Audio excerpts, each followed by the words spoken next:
So I think it's probably time we got started now, because we don't want to let time run away too much on us, you know. So we've 157 people on.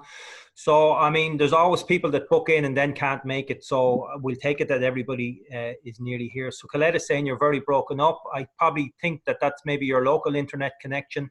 That tends to be a local issue. And any issue with speakers tends to be a local issue as well, you know. Okay, so listen, I'm aware that we're all talking here like a big family, and in some ways we are, but I'm also aware that there may be some new people on the call that haven't been with us before, you know. So I just want to give a little introduction to ourselves. My name is Noel O'Neill. I'm a director of the Ayurveda Centre in Ireland, and myself and Dr. Don Brennan have been promoting Ayurveda in Ireland since the late 80s, early 90s. And our aim is to make Ayurvedic knowledge, this system of medicine, which has its roots in India. Ayurveda is made up of two words. Veda is knowledge. The Vedas refer to knowledge, and Ayu means lifespan. So Ayurveda means knowledge of lifespan, and it's a complete system of healthcare that is fully recognized by the World Health Organization, fully supported by the World Health Organization. In India, in order to become an Ayurvedic doctor, it's a 6-year degree course that you do. They're called Vayajas in India, so it's an Ayurvedic Vayaja. In India, they're also called doctors as well, but it's an Ayurvedic Vayaja, and it's, as I say, it's a 6-year degree course.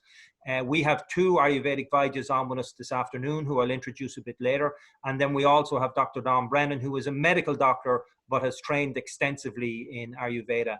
And I would have to say at this stage that he's probably one of the most experienced Western trained doctors in Ayurvedic knowledge. He's been promoting this knowledge for over 30 years.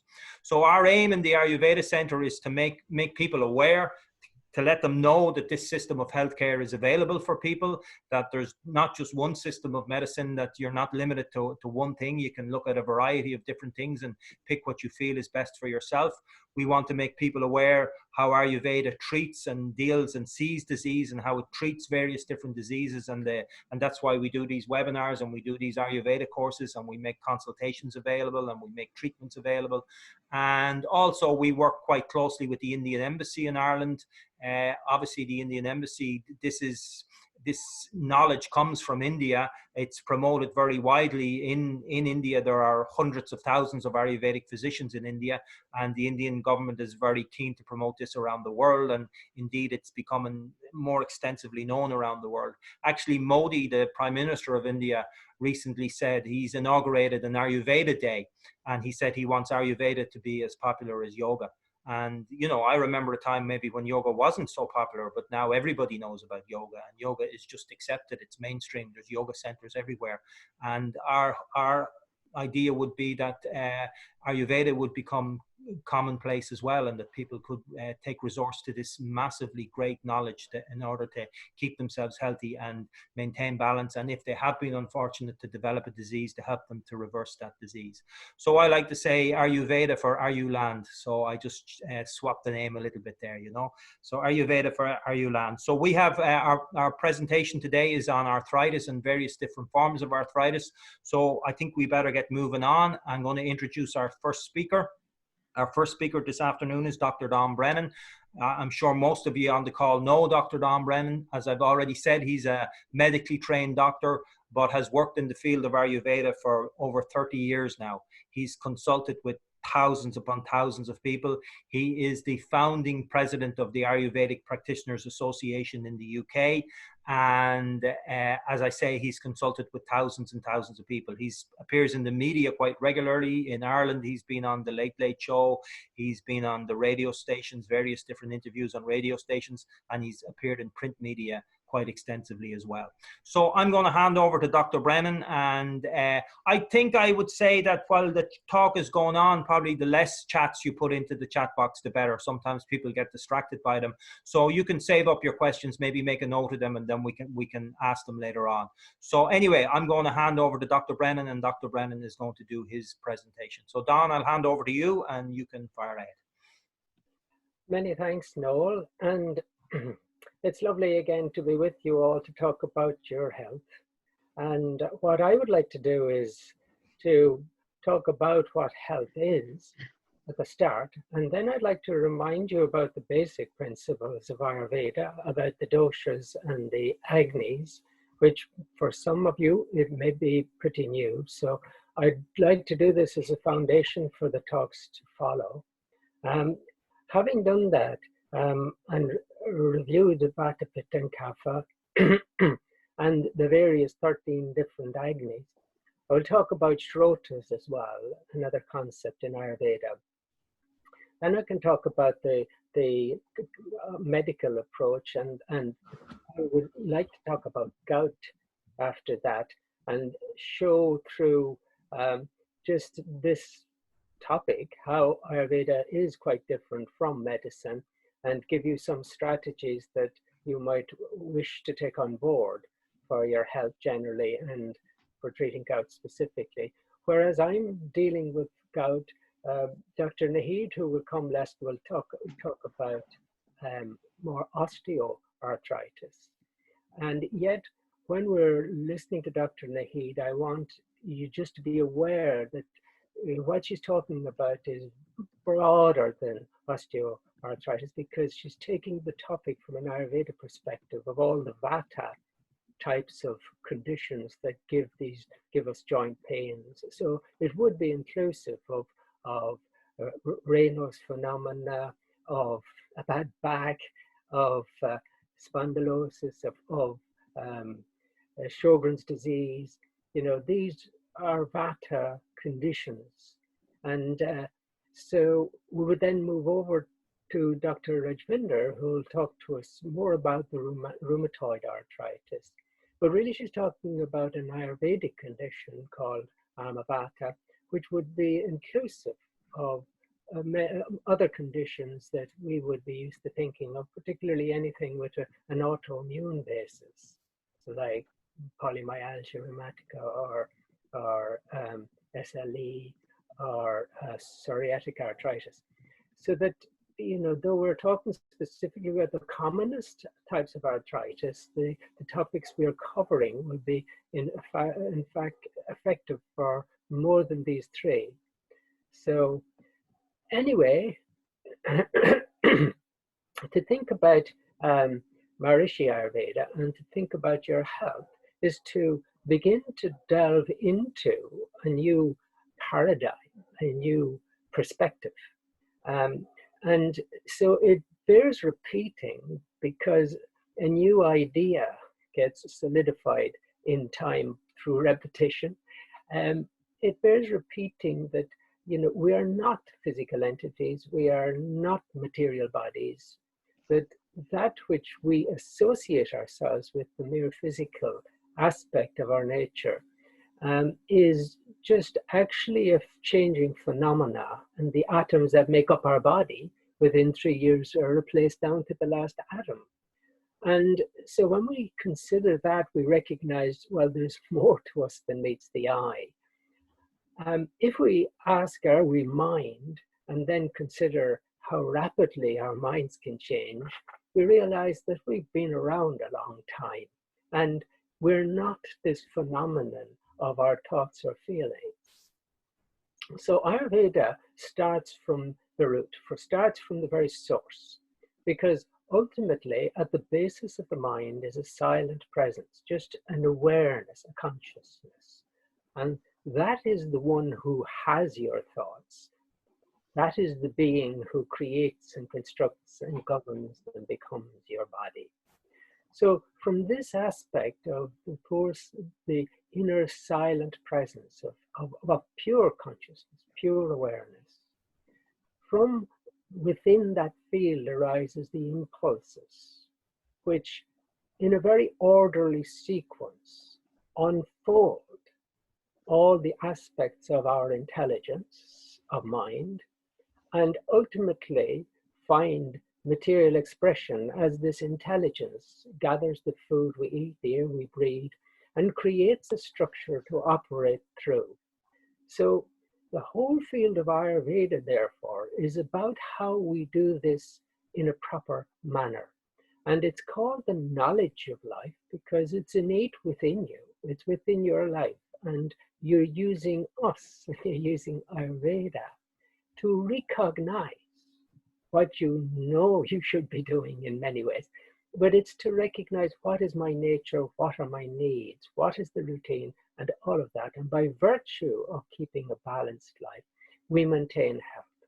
And health in Ayurveda is defined in a beautiful sloka or verse from the ancient surgical text of Sushruta, and it runs Samadosha Samagnisha Samadhatu Malakriya Prasanaptindriya Manas Swaste Hidya Vidyate. It's such an inspiring definition. It starts with balanced doshas, balance of Vata, Pitta, Kapha, which we'll be talking about in a second. Not just that our doshas are balanced, but samagnisha, all our digestion and metabolism balanced. And we'll talk about that in a minute. But then it goes on to say that samadhatu, all our tissues, our body's tissues, should be balanced, and all our excretions should be pure and balanced. But then it goes further and starts to talk about the sensory organs and the motor organs in the sense of all that we take into our senses should be very refined. And also our activities, all that we do should be sublime. And also prasanat indriya manas, the mind should be full of joy, vitality, clarity, wisdom. And this then, in the final line says swastha, hidya vidyata. Such a one is swastha. The word for health in Ayurveda means to be established in the self, means to be awake on the level of that source of pure consciousness, where every experience of life has this fine aspect of inner awareness, witnessing, and every thought, speech, and action are from that source, totally integrated in all the expressions, so that we speak the truth, we have pure, courageous mind, we have a very vibrant, healthy body. Beautiful. So this is the definition of health, which starts with samadosha. So when you wish to create, construct, govern, become your body, the first impulse is an impulse of movement of consciousness, and you create from this your five senses. And so through the senses, you're going to experience everything that you experience in life. There is no experience in life that you could have without the use of the senses, other than that silence of absolute stillness, inner wakefulness of consciousness. But other than that, you hear your thoughts, you feel your emotions, you have insight. So these are the senses used subjectively to experience your consciousness flowing within, and then you project your consciousness through the senses to hear, see, smell, taste, and touch everything in the universe around you. And so these are the fundamental instruments of your creation, of your experience of life. And as you project these senses, in Ayurvedic understanding, give rise to five fundamental elements of space, air, fire, water, and earth. But these are very subtle, more quantum mechanical energies that go on to form material in the body. And in the same sort of dynamics, the universe is structured. So then the space and air element associated with the hearing and touch senses, they become a dynamics called vata. In the same way that the fire element with a little bit of the water element to do with sight and taste, they become pitta in their action, in their processes of functioning. And then the water, the earth element to do with taste and smell become the kapha. So we've got three fundamental dynamics that orchestrate and organize life. And every one of us is unique in the proportion of these three. And if we move away from that proportion, then we're going out of balance. And so if we have a balance of vata, which is light, quick, moving, cold, dry, rough, if we have a balance of vata, then all our movements are inspirational. They're enthusiastic, vibrant, lively, very fast, efficient. In the same way, when pitta, with its hot, sharp, dynamic qualities, is balanced, we're highly driven and motivated and have great organizing skills and very sharp mind. And in the same way, when our kapha is balanced, we have that solidity, stability, that slowness, that groundedness, that practicality, that compassion, softness. So when these are balanced, they give us all the fine qualities. And it's Rajvinder's balance that actually attracts you, because, you know, when we're balanced, we're very attractive. But when we go out of balance, unfortunately, with Vata, the mind is moving too rapidly, anxious, tense, worried, insomnia, or movements in the body, like arthritis. So you can already see from a very, you know, superficial understanding of Ayurveda that arthritis is primarily a Vata problem. It's a problem of movement, of pain when we move. But Ayurveda is very profound, because just as it looks at you in terms of your nature and how you manage to go out of balance through inappropriate choices that go against your nature, in the same way, Ayurveda, vast chapters on various imbalances, or what we call diseases, understanding their nature. And so even though we can say that Vata is primarily the imbalance in arthritis, you will understand as we go through the day that there is a bit of variety of it, which is the gout that I'll be talking about. There's very much a Vata variety of the Vata imbalance of arthritis, which Naheed will be talking about. And there's a kapha variety even, which brings up this ama, or toxins, that Dr. Raj will be talking about. So you see, Ayurveda is very, very profound in its analysis of the person and also of the condition of the disease. And so when we're thinking about sama dosha for health, if those all three doshas were balanced, we would be fully healthy. It on itself could stand as a definition for health, because then our mind would be clearer, our speech and action, our senses would function well. But Ayurveda just is being very thorough in saying we could also talk about sama agni, our digestive fire. And you have a lot of different fires in your body, but the primary ones we could discuss is Jataragni, the fire in your gut, the fire in your stomach, is very powerful, because it also has a profound enlightening, and I should say lightening up all the other fires. So the food hits your stomach, hits your upper intestine, and this Jataragni operates to transform. And then all the nutrients go to the liver. There are 5 fires in the liver. Liver is a hugely important organ to process all the nutrients coming in. And so these 5 fires then process the nutrients to make them compatible with our tissues. Now the nutrients sent out to the various cells, and then we have the various tissue fires, which transform all these nutrients into you, basically, and into your energy. So what I'd like to do is share screen now, and the host has disabled the participant screen sharing, and Noel has hopefully listening, so he will let me share the screen. But what I was going to go on to say then was that when we deal with medicine, we're dealing with a situation that has evolved where the medic is empowered. The doctor, she is the authority, and she will diagnose you, and she will give a name to your condition, and then she will generally go about a protocol of treatments. Now, her analysis of the disease will be in terms of pathology, but it will not extend out into a deep, profound understanding of all the causative factors. In truth, medicine is slightly hijacked by its success in dealing with infections, where you had one cause of a bacteria or a virus, and then you had to discover the treatment.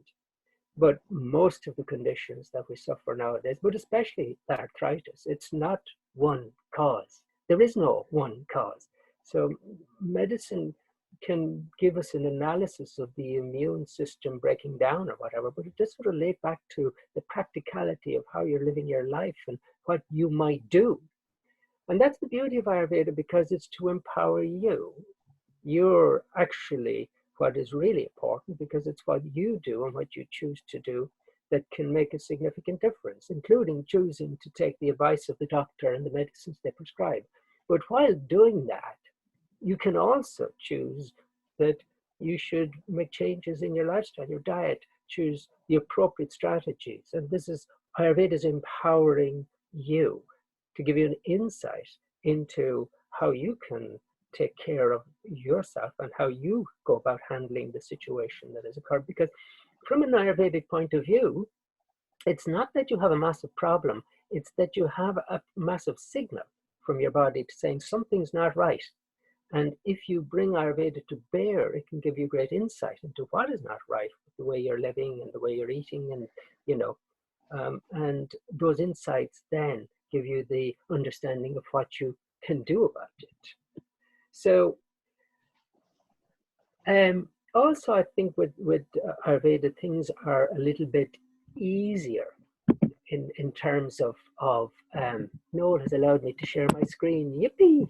He said he has. I asked him. Thank you. So I hope you can see it. That's the wonderful definition of health. Yeah. Can you see that, Raj? Yes, yes. Yeah, I can see it, Don. Yeah, you're okay.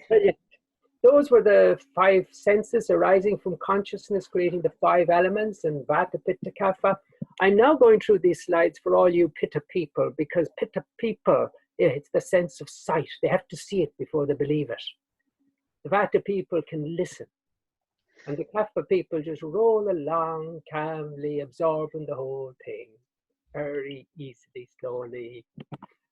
Balanced Vata, wonderful. Lean body frame, agility, energy, enthusiasm, sensitivity, light, sleep, inspired and inspired. But out of balance, well, don't go there. Weight loss, blood pressure, irregular digestion, overwhelmed, unreliable, arthritis, restlessness, and so on. Same for Pitta, wonderful when balanced. Quick, strong digestion, clear eyes, able to concentrate, lustrous complexion. There you have Raj again. And good decision makers. And then imbalanced Pitta, so we have to keep Raj chilled out because get intolerant to hunger. That's hangry. Pittas are the hangry. They get hungry, they get angry. Excess body heat, heartburn, burning sensation. So like that. Kapha, big, strong, steady, compassionate, calm, easy, and then out of balance. Obstinate, attached, over-attached, grudging, holding grudges, dislikes change, asthma, diabetes, and so forth. There's your fires, 5 in your liver, 7 in your tissues, and there's the channels. Oh, I'm glad I did the slides just to remember this one. The channels are very, very significant because the space element in your body, the space is actually all the channels through which all things operate. Your body is a channel for your mind, actually. But then, other than that, you think of the blood channels, the arteries, the veins. You think of the channels along which the food moves in the gut, along the waterworks, and in all the tissues, things move in channels. So I read innumerable channels, but these would be the important ones. And ladies have 2 important ones more than men. But what I also would wish to draw your attention to in the diagram is that one of them is getting clogged. And this is the concept of ama, which Rajvinder will take us into, to understand the rheumatoid arthritis and those autoimmune conditions. So arthritis, 1 in every 6 people in Ireland affected. Over the age of 55, the majority of Irish people have osteoarthritis at some joint in their body. So listen to Naheed when she's talking about osteoarthritis. And we could define it as pain in the joints with stiffness and difficulty movement and even swelling. And it's accompanied by feelings of weakness and fatigue. So we're dealing today primarily with osteoarthritis, rheumatoid arthritis, and gout. And we're dealing with it from the Ayurveda point of view, which is Vata Rakta for gout, Vata Sandhi for osteoarthritis, Ama Vata for rheumatoid arthritis. Vata Sandhi would include those things: fibromyalgia, tendinitis, spondylosis, back pain, Raynaud's, Sjogren's. Whereas Ama Vata, which Rajvinder will talk about, is all those seronegative arthritis, including not just rheumatoid arthritis, but the juvenile arthritis, the psoriatic arthritis, arthritis that occurs with psoriasis, ankylosing spondylitis, lupus, SLE, scleroderma. Okay, we've talked about that. So if I moved on to talk about the Vata Rakta, well, gout from a medical point of view is when crystals of uric acid, which are formed from the breakdown of proteins, when they are not handled in the body appropriately and eliminated through the waterworks, then they can get deposited in tissues and they create an awful inflammation and they get deposited in joints. And so the Ayurveda perspective then is interesting because it sees this condition as a disturbance of Rakta, which is blood tissue. Now, blood tissue is a Pitta tissue. So there is a disruption of Pitta here relating to the blood. And if you ask what are the factors that would cause this disruption in Rakta, then it's excess intake of salt or sour or pungent foods, too many curries, or eating uncooked foods, or excessive red meats particularly, or excessive fermented foods. We could think of alcohol. We could think of various pulses, butter beans, with excess yogurt, alcohol, and then night vigil, staying up late at night, or sleeping during the day, or emotions like anger or excess. So these give you a feeling for what sort of things could have built up over the years in a person's nature that were disruptive to the blood. And then it's combined with a disturbance of Vata, which Dr. Naheed will go into more, but that could happen through an injury, through taking too much of the wrong foods, through fasting, through traveling too much, through too much exercise, through suppressing the urge to go to the toilet or pass wind or hiccup or all those natural urges, or excess sweat, sex. These things can disrupt Vata. Vata disrupted along with the Rakta start to create as if distorted bubbles of Vata and Rakta in the bloodstream, which block fine channels that then, the disrupted blood giving the uric acid and the disrupted channels causing a block in the joints that then get nastily inflamed. Sore condition. So what are you going to do about it? Well, first of all, stop doing the things that you're doing wrong, especially spicy hot foods. Just sort out your digestion, because excessively heavy foods like ice cream or cold foods and drinks, or very oily foods, or the hard cheeses, or yogurt particularly, would be a bad idea for anybody who's a tendency to develop gout. Leftover foods or convenience, processed foods. You'd want to avoid all of that. And then you go towards a vegetarian diet, not a vegan diet, sorry about that, a vegetarian diet. Because meats are very high in protein, and even from a medical point of view, will contribute to the uric acid. But Ayurveda had already said the vegetarian diet is more specific and useful for this. Particularly, actually, ghee and milk would be useful, but not cheese or yogurt because they're fermented. So those would be particular foods. And of course, you would be advised in Ayurveda to drink plenty of water. In the lifestyle, stress management is significant, and there I suggest the transcendental meditation, but also the good routine, getting enough rest, avoiding chronic stress, but especially time pressure and multitasking. That sort of inflames the feelings, which will inflame the joints in gout. Avoid anger, frustration, and mood swings. And it's fascinating, isn't it? If ever you know anybody who's a gout, they'd eat the head of you. They're wildly angry as well as being in pain with their poor joint, their poor big sore toe, and wildly irritable because it's all pitta. So you want to avoid anger as a prevention for gout, as it were, and avoid excess heat in any form, avoid sexual intercourse while you heal from the gout, and take regular exercise, but not strain and not overheat. Then when you see the Ayurvedic doctor, then he's thinking about how we can do the treatments, and we'll want to start. If someone is very Vata, because Vata inflames Pitta, it's like wind on fire. It's like the forest fire driven by the wind. It's impossible. So in that situation where even though it's a very hot condition, if someone is very stressed out or anxious or worried, we'd have to start with settling their vata. But having settled their vata, we can then focus on the settling the condition. Locally, you might like to apply aloe vera gel as a cooling thing.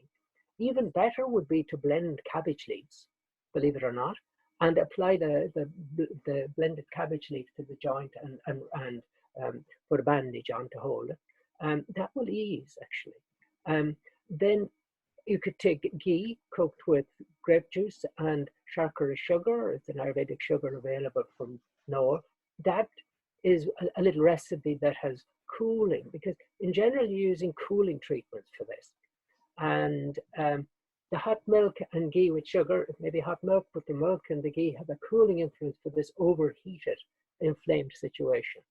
So sweet, cool are the therapies. And then clear toxins, panchakarma will be very valuable here, particularly vrechana, which is more purgative type treatment, and raktamokshana. They would actually remove a little blood from around the joint. That is a treatment that would be done in India. And it does seem to be quite effective because they can manage to remove what they call the bad blood from that specific area. That's called raktamokshana.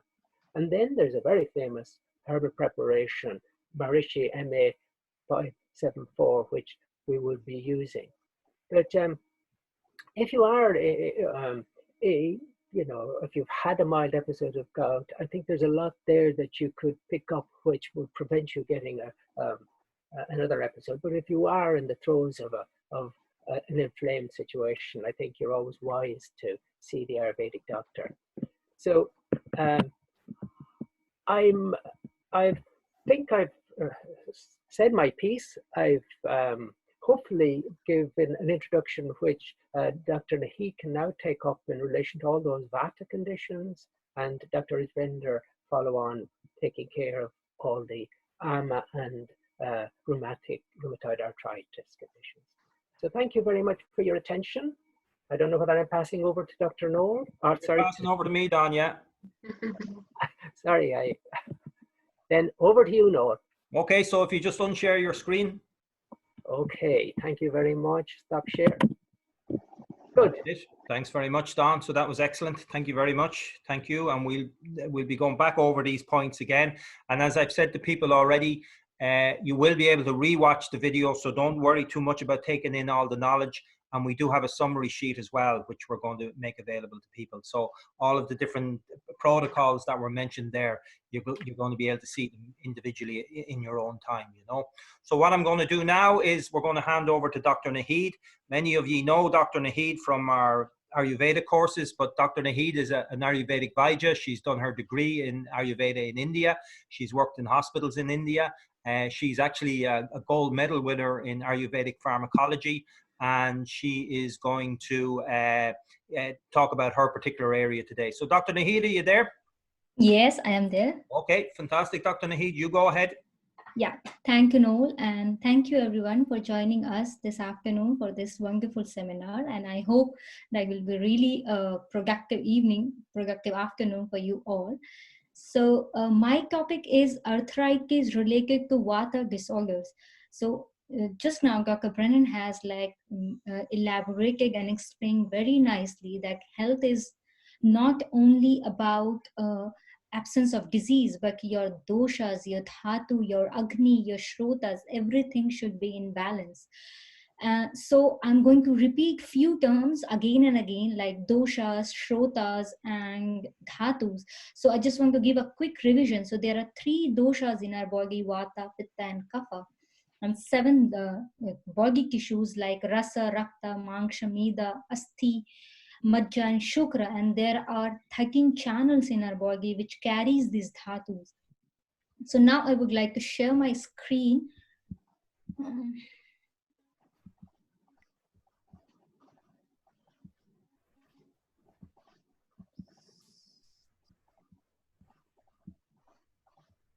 Yeah.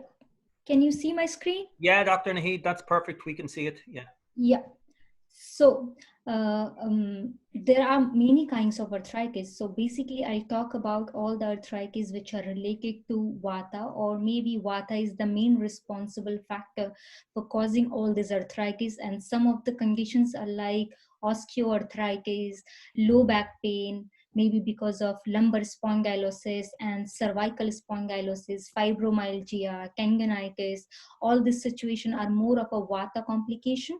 So we know that vata, pitta, and kapha, they have their own particular qualities, and these properties, their qualities are very important. So when we do any activity which increases their qualities, like any diet or any lifestyle, then that leads to aggravation and imbalance of that doshas. And if we perform anything opposite to that qualities of that dosha, then that leads to let it be in equilibrium. So to make it understand, I'll give some examples. So vata have properties like dry, it's very rough, it's very light in weight, it's cold, it's always moving all over inside your body, it's really subtle, and it clear. So clear means it helps to clear the blockages in the channels, and that keeps moving inside the body. So how these qualities become imbalanced, how this quality increases, which leads to imbalance in vata, I'll give some example. Like if we consume more frequently dry foods or like dehydrated foods and remain awake at night, like we don't sleep at time, this is one of the major cause of imbalance of vata. If we consume too much of salads, raw foods, and if we don't cook our food properly, that increases the rapha property of vata doshas. And if we do a lot of fasting and we are like remaining hungry for too many hours because we are busy with our work or anything else, and if we do a lot of physical activities, because vata persons were supposed to do slow and gentle exercises and less physical activities, and take plenty of rest, so that can lead to aggravation and imbalance in their light properties of vata doshas. And if we consume a lot of old, cold, and frozen food, that imbalances the cold property of vata. And if we follow a irregular lifestyle, like sometimes we are having a lunch at 12, and sometimes we are not eating anything till 4 o'clock, and we are eating on run, like we just grab a sandwich and we are walking, or we are talking and we are eating. So all this thing leads to imbalance of moving quality of vata doshas. And there are some food items like which are they very sharp, like alcohol, drugs, and pepper, capsicum. So they increases the subtle quality of vata doshas. And if we like, some people are like very like they have a hobby of mountain hiking, paragliding, skydiving kind of thing, and if you do all these activities like traveling too frequently, then that leads to imbalance in your clear property of vata doshas. And other than these factors, there are certain factors which indirectly imbalances your vata, and they like basically affects some of your tissues. So like if you get trauma, if you get injury to certain bone of your part, like I keep banging my elbows all over the house and everywhere, so that vitiates, that imbalances your asthi carrying channels. And if you consume a lot of kapha aggravating and channel blocking foods, like some of the example are banana and yogurts, then that leads to bone marrow channel carrying shrotas vitiation. And strenuous exercise also leads to bone marrow carrying channel vitiations. And there are some emotional factors which indirectly aggravates our vata doshas, like stress, worry, and fear. So what stress do is, like when we take a lot of stress, then our agni becomes very low, and that not leads to production of proper rasa dhatu, which is a tissue depleting factor, like leads to tissue depletion. And seasons also play a vital role in aggravation and balancing doshas.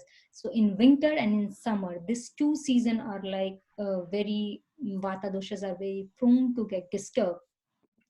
So all these factors when get accumulated, and we are used to do some factors, so what happen is that all those vata aggravating factors increases vata in qualities and in quantities, and they leads to blockages of channels. And there are certain factors like maybe age and maybe postmenopausal, and if we are not digesting our food properly and not making rasa dhatu in the required amount, then that leads to tissue depletion, which ultimately leads to aggravation of vata doshas, and all this factor together leads to blockages of channel.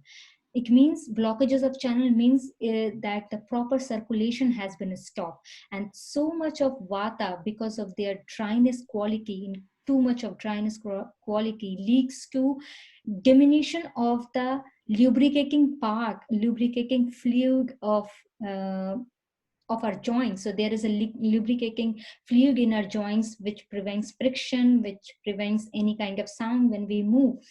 So that dry quality leads to diminish all those lubricating part and makes space for themselves, and vata gets accumulated in the joints. And this condition is called sandhivata. So why it is called sandhivata? Because sandhi means joint. Sandhi is a Sanskrit term which means joint. This condition is called sandhivata. So when finally vata gets accumulated in joints, they produce certain symptoms. So when they affects vein, then when they affects bone tissues, they produces pain and tenderness in joints.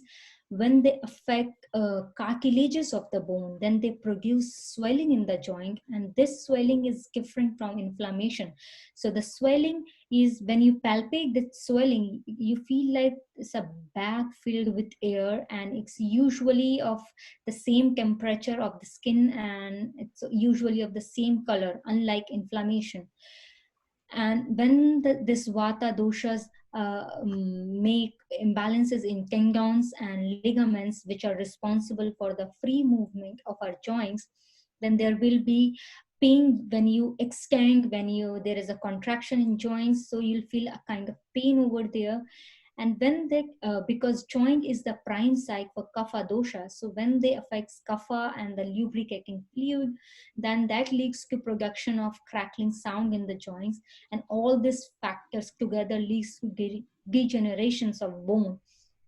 Usually osteoarthritis occur in pain-bearing joints like weight-bearing joints like knee joint, our hip joint, and our if we like used to work too much, stress too much our neck part, then the cervical spondylitis and all. So as vata is a very strong doshas, and this arthritis is going on in the body, and like a lot of factor is responsible for the arthritis. So we need multi modalities to treat this arthritic condition. And Ayurveda puts a great emphasis on prevention. So we have a preventive approach and we have a curative approach as well. And curative aspect can be achieved by vata pacifying herbs, diet, lifestyles, and rasayana to stop the disease progression. And there are certain therapies. So how the preventive measures can help us, like Ayurveda puts a great emphasis that everyone should adopt a preventive measures to keep their doshas in equilibrium, in a balanced state. So if you consume, like if you are a vata person, so you already know that you have to follow a regime or a diet that keeps your vata in balance. But we all have vata doshas, and the stressful life, all this hectic schedule leads to aggravation of vatas. And the later phase of a life, from 60, that's the vata phase of life. So if you start taking care of your vata, and maybe when you do a lot of sports, a lot of traveling, in those phases, if you consume this diet and if you follow the regime which can balance your vata, so your vata will be in balance. So you can opt for diet like which are moist, which are soft, which are warm, and freshly cooked food is highly recommended in vata in Ayurveda.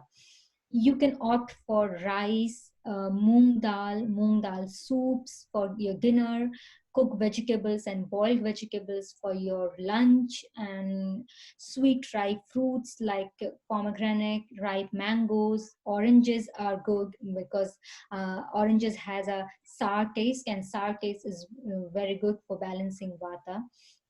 You can cook your vegetables and dal by adding spices like cumin, ginger, ajwain, asafetida, and rock salt. And if you find all these spices are really tough to remember and to handle, then you can just buy vata churna and you can sprinkle that in your vegetables or in your dal or whatever you are eating for your food.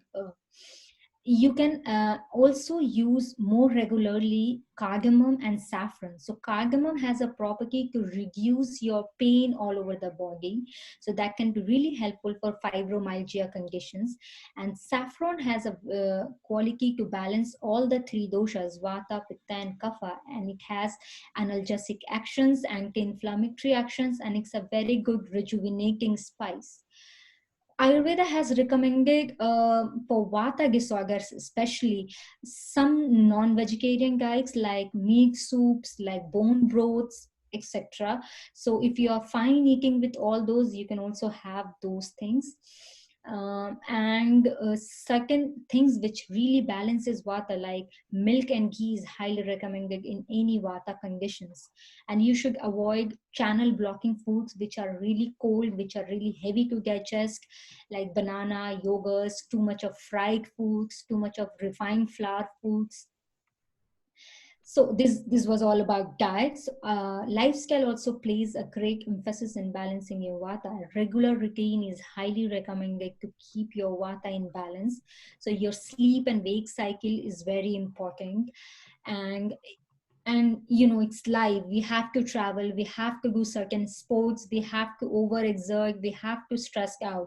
So if you are stressing out yourself doing a lot of sports, then you can balance yourself like really nicely. Just massage all over with a vata massage oil or with sesame oil, and take a hot shower and take some warm soups, maybe a moong dal soup or a good vegetable soup or a clear juices. Fruit juices can help to bring back your vata in balance because of all the activities you have already done. And seasons. So seasons play an important role in aggravation and balancing of doshas.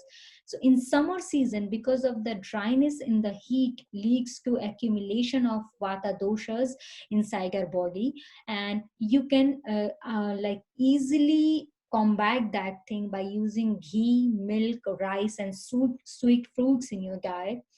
Winter is a very lot of cold there in the winter season, and anything cold can easily increase your vata doshas, which increases your digestive fire in the winter season. And if you don't eat properly, that will lead to depletion of your rasa dhatu, because our digestive system and digestive fire remain really intense. So, and you can prevent this by using oily, sour, salty foods, including more of a dairy products in your diet, and do abhyanga on a regular basis. Stay in a warm room, take some sun bath, take sauna, and keep yourself warm, wear woolen clothes, etc. And follow your daily regime like very regularly. Do abhyanga more often. Do tongue scraping. So abhyanga is oil massage. Tongue scraping is like after brushing your teeth, you can scrape all the toxins which remains accumulated while we are sleeping over a tongue by a tongue scraper. And you can do nasya. Nasya is highly recommended to keep your overall health and vata in balance. Nasya is a therapy in which you apply or instill any oil, or usually oil, inside your nostrils. Yoga, pranayam, and meditation is they have their own importance in our overall well-being. So yoga helps to keep our circulations, our channels really clear, provides better circulation. Pranayama helps to inhale more prana in our life. Meditation helps you to keep the balance in your body, mind, and soul. And if you're already suffering with pain and a lot of aches, stiffness, then meditation can really help you to overcome all the suffering, the agony of all this suffering and pain. So some of the yoga, I really don't want to like recommend any yoga poses now, because it really depends in what situation your bones and your joints are. But some of the yoga postures like sun salutations are good for balancing vata, especially for fibromyalgia conditions. And for cervical spondylosis, there is bow pose is highly recommended. For lumbar spondylosis, cobra pose is highly recommended.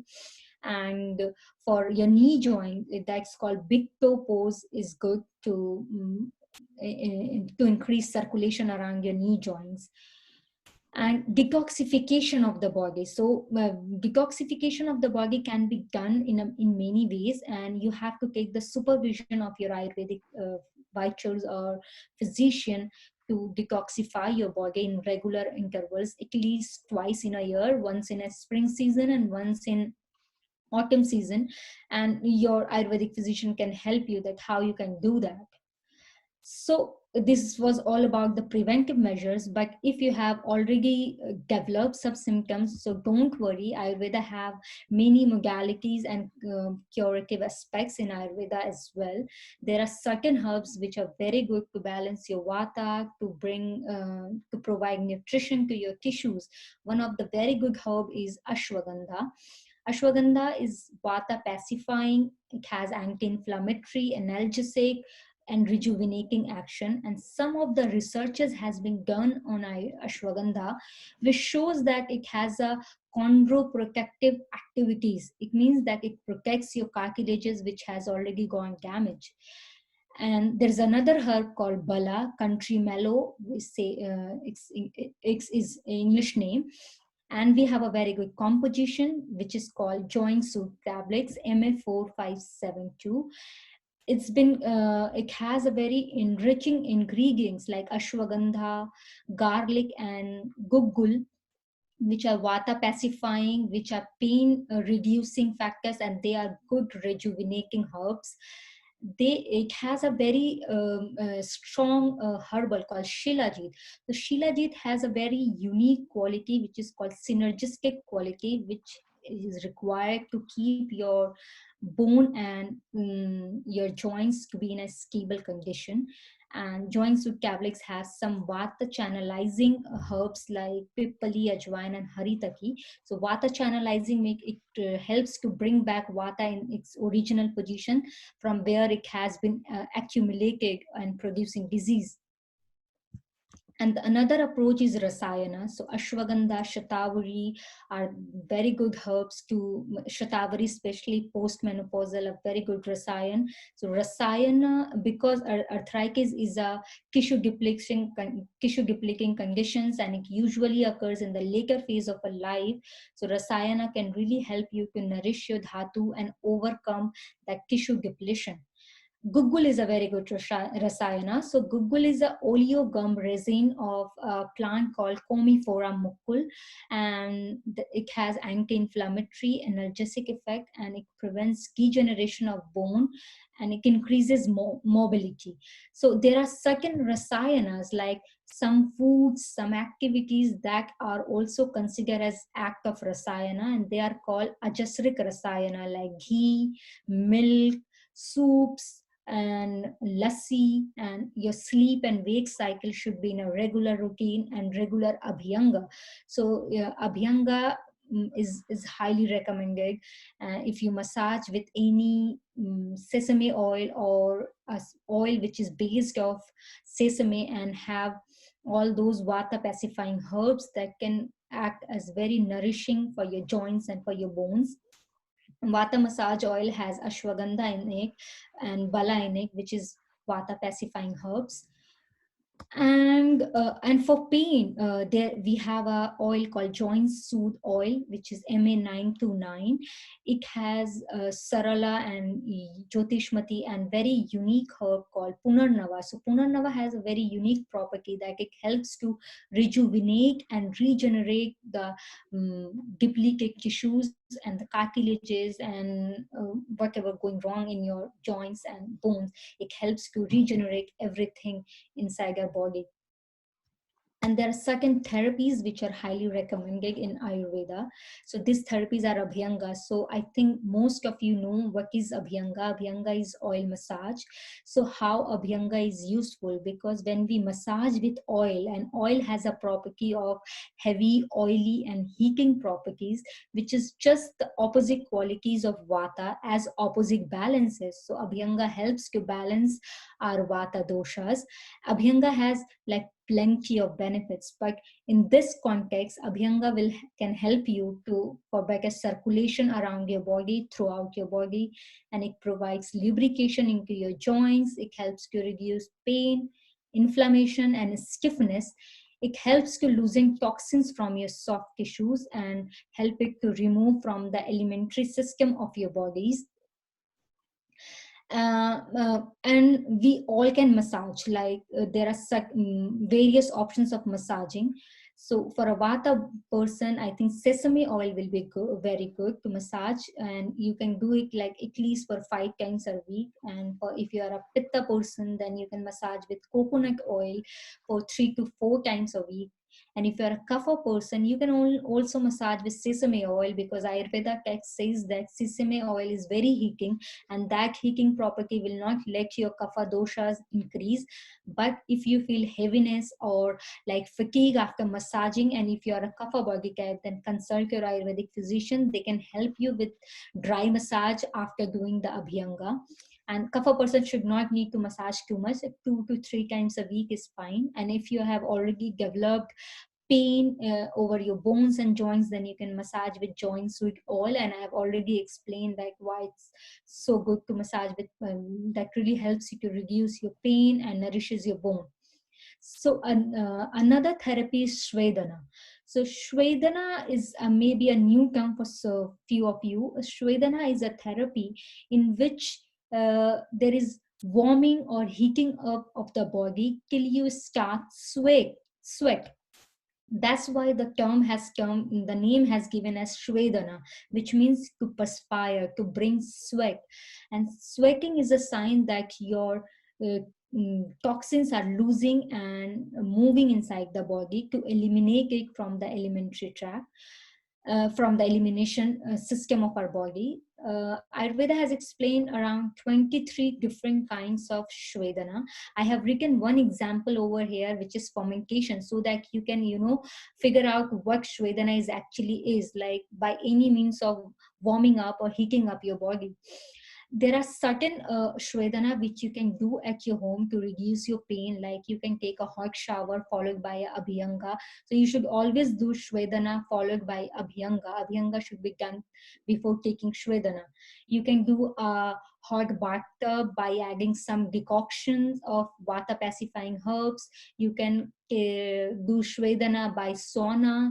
You can do by taking sun bath. But sun bath you should take in the early morning, not the midday sun, and not the afternoon sun is not recommended too much. Exercising is also a kind of Shvedana as per Ayurveda. Shvedana helps to reduce your pain, swelling, and stiffness and heaviness from the body. And when you're applying any, like with the hot water bottle or anything over your joints, be milder, because it is you should not apply too much heat over your joints. And then the third one is mild purgation. Mild purgation is strictly to be done under the supervision of any Ayurvedic physician. This purgation therapy, the herbs, whatever is required, your Ayurvedic physician can help you to guide you, like what herbs you should use for the purgation or for eliminating toxins from your body. Purgation helps you to cleanse the body, to restore the patency of channels, and which improves the excess of healing material, as well as provides nourishment to the body compartments. And purgation is a very good therapy to maintain and restoring the optimum equilibrium of all the doshas and dhatus and shrotas. Another therapy is Basti therapy. Basti is an enema therapy which is done on a residential practice. So colon, which is termed as Pakvashaya in the Sanskrit word, is considered to be the main seat of Vata. And Vata, when you apply Vata elevating substance on the seat of Vata, that shows optimum effect on the seats of Vata. So bastis are of two types. One is simply of oil, which is more of a nourishing and promoting strength kind. And the another one is, which is the mixture of decoction, some oil, salt, jaggery, and second more ingredients has been added in that one. And that helps to clear your colon and expel all those aggravated vata which has been accumulated in your colon. And overall, basti helps you to like increasing your agni and promotes the vata form, the another therapy is localized basti. So as you can see in the picture, there is a compartment around some bone. So the localized basti therapy is a therapy in which there is a pouring and pooling of oil is done. So the compartment is made up of a mixture of flour and that urad dal, and that help. This therapy is usually done in a residential practice, or it may be done in some panchakarma therapy like centers, or it can be done by panchakarma technicians as well. And it helps to reduce pain and inflammation of the joint. It relieves stiffness of the joint. It helps to lubricate the cartilages, the tendons, and the muscles which are present around that joint. And it delays the progression of degeneration of joint. It helps to nourish the bone, muscles, and nerves, and improves blood circulation. So the name where we are using this basti, the name changes as per the site of the basti. Like if you are doing it over knee joint, then it is termed as Janu basti. If you are doing it on the low back, then it is considered as Kati basti. And if you are doing it over cervical region, like your neck region, then it is considered as Griva basti. And Griva basti is usually done in a cervical spondylosis condition, and Kati basti in lumbar spondylosis condition, and or osteoarthritic changes in your low back. And Janu basti, the knee joint in any osteoarthritic or arthritic condition of knee joint. There are certain more therapies. One of them is Upanaha. So Upanaha is a poulticing Swedana. It's also a kind of Swedana. So a paste is made with the mixture of oil and some herbs which are pain relieving and which are vata pacifying, and those are applied over the joints in which you are having pain and problem, and then a leaf is covered over that and a bandage is done, and patient is advised as per their body type and condition that for how long they have to keep that paste and bandage over there, and then it's taken out. Upanaha, the mixture is made from some oil and some herbs. So it is considered that the lipid present in the oil is a very good medium for the absorption and penetration of drugs. Another therapy is marma therapy, and Dr. Brennan practices marma therapy, very good marma therapy. And marma therapy, marmas are the vital spots in our body. You can see instant pain relief with the marma therapy. So what happens is that when you stimulate a marma point, that leads to production of some prostaglandins inhibitors, endorphins, interferon, which shows analgesic effect, and you feel instant relief in pain. You can learn marma therapy as well and stimulate your part to relieve your pain. Another therapy is Agni Karma therapy. Agni Karma is a parasurgical, non-invasive microcauterization, which is done with a heated metallic instrument. Somewhere it's been practiced with a thermal instrument as well. So the mode of action is that the heating quality helps to reduce balances the cold qualities of vata, and the fire which is being stimulated from outside, that helps to restore the internal fire of bone tissues and bone marrow tissues and muscle tissues over there. Ayurveda has explained too many diets for vata conditions like bone broth, like milk soups, moong dal soups. So I'm going to share one of the recipes from that. That is moong dal soup, which is called moong dal yusha in Sanskrit. I have given the detailed ingredients and recipe which you'll get by your email from Noel. So that's a very simple recipe. All you need to do is you have to boil your dal by adding some spices, and then when your dal is boiled, and you can always adjust the consistency you need. If you want it like really diluted and you're suffering with indigestion, then you can have it in a very diluted form. But and if you're like have a strong good digestion, if you're really hungry, then you can have it in a thick consistency, and you can have it with boiled rice or chapatis or bread as well. And then you after boiling the dal, you can add some tempering by adding some ghee and asafoetida, some turmeric, ginger, etc. You can follow the recipe to make it up. And the another one is ojas laddu. As the name suggests, it increases our ojas. So these soups are like has their own benefits. So these soups really help to clear all those body channels, digestive and metabolic pathways, and it helps to nourish and promotes our physical strength and helps to form new tissues and builds healthy, really healthy tissues. Ojas laddu, as name suggests, that it gives us a lot of good ojas, and ojas are like our stabilizing force. It helps to keep a balance in our body, mind, and soul. And as you can see, Dr. Rajvinder is like very bright, very shining, and because she has very good amount of ojas, and she consumes a lot of ojas laddu as well. So ojas laddu is just the combination of nuts, seeds, and ghee, and some cardamom powder. You can follow the whole recipe from the recipe which I have shared.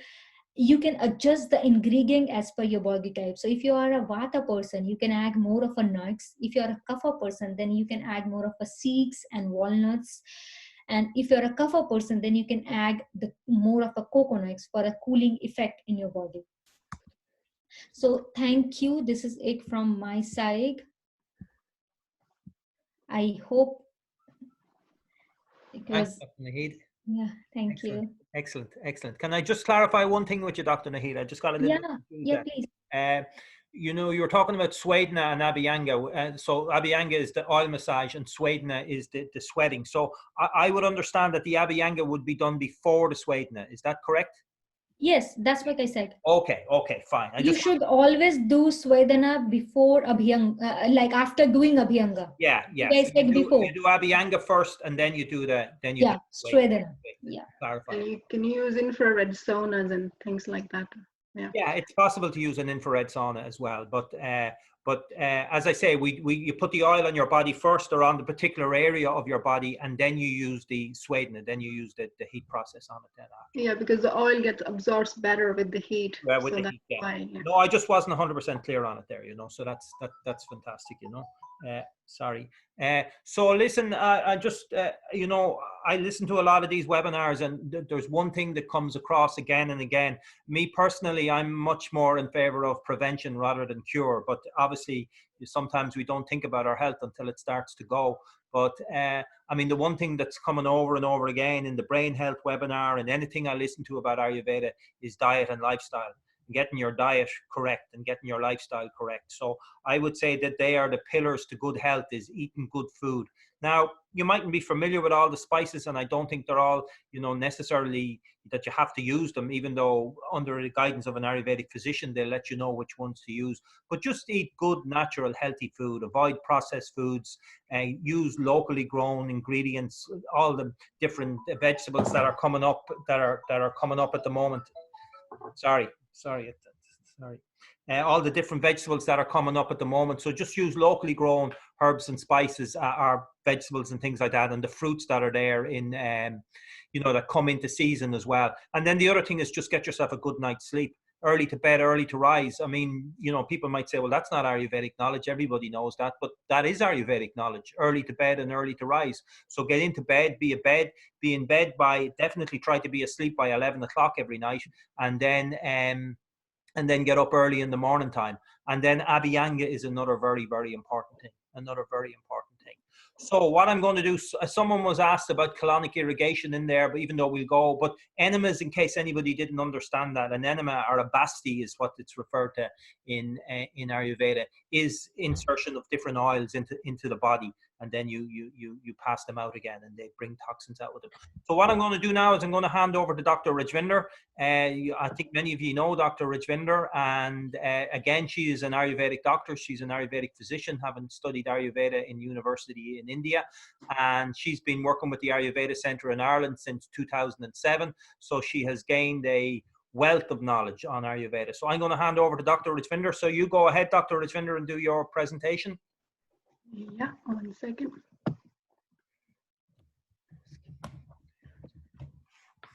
Hello everyone, welcome all of you here, and very happy to see you all, and I'm very happy that I'm the model today. And thank you so much, Dr. Dawn and Dr. Naheed, for your contribution. So my part is on the rheumatoid arthritis, which is very different from what the other two doctors have already spoken. So I'm going to talk more on the ama and how the disease is manifested in the body. So as Noel very nicely said, Ayurveda is, most of the Ayurveda strategies are for prevention. So that's we are teaching here through this knowledge. Ayurveda believe in educating the person, and the person has the health in charge of their own health. So most of this knowledge here is to educate you, and you, with this knowledge, with this application of few strategies into your diet and lifestyle, you can easily prevent before the disease manifests. So we are looking into ama, we are looking into the 6 stages of the diseases, and we are looking into how to deal with the ama in my presentation. So I'm going to start with the same shloka that Dr. Brennan has used, Sama Dosha, Sama Agnishcha. And I want you to understand this, because the mantra, this is the mantra for the arthritis. That's how I see this shloka from our ancient Ayurveda textbooks. So I have broken down it to few more smaller pieces for the better understanding of it. So what is our body? Our body is dosha. Our body is the digestive fire. It is the dhatu, the 7 tissues, and the malak areas, which is the excretion and channels, and prasanna atma, indriya and mana, which is your mind, which is your emotions, which is your senses. So the definition of health is balanced dosha, said that vata, pitta, and kapha are doing their own functions in the body. And the balanced agni, you feel hungry for food, food get digested properly, and food is assimilated to the different part of the body, and it absorbed properly. And that absorbed food now is making different tissues in the body, which is the 7 layer of the tissues, as Dr. Naheed said. And then after the food is digested and it's absorbed wherever it was needed, and whatever the waste material is excreted. So all this process, if it's happening effortlessly and every day in a balanced way, then that is the picture of health. And this is the physical manifestation. And on the mind and senses and emotional level, the person feels happy. All the senses are in a good shape, eyes, ear, taste buds, everything working properly. And you have a good sleep and your mind is calm. It's not overly active and all that. So when you have samadosha, balanced agni, balanced tissues, balanced excretion, happy mind and senses and emotions, that is health as per Ayurveda. So I would ask you people to look over and over and understand it, because that's what you learn in my presentation. So we're going to look at the rheumatoid arthritis, or it is called ama vata in Ayurveda. So what is ama vata? So ama vata means ama, which I'm going to look into the later. What is actually ama?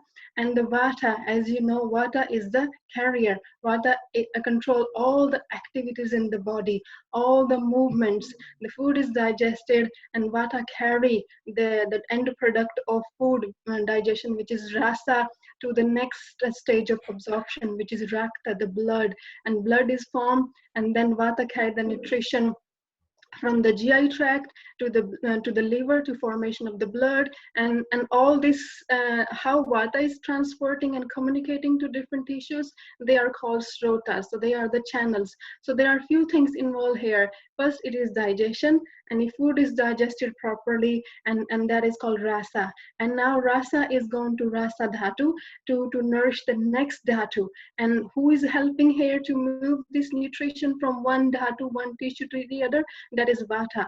And how it is getting transported? These are called srotas, which is channels.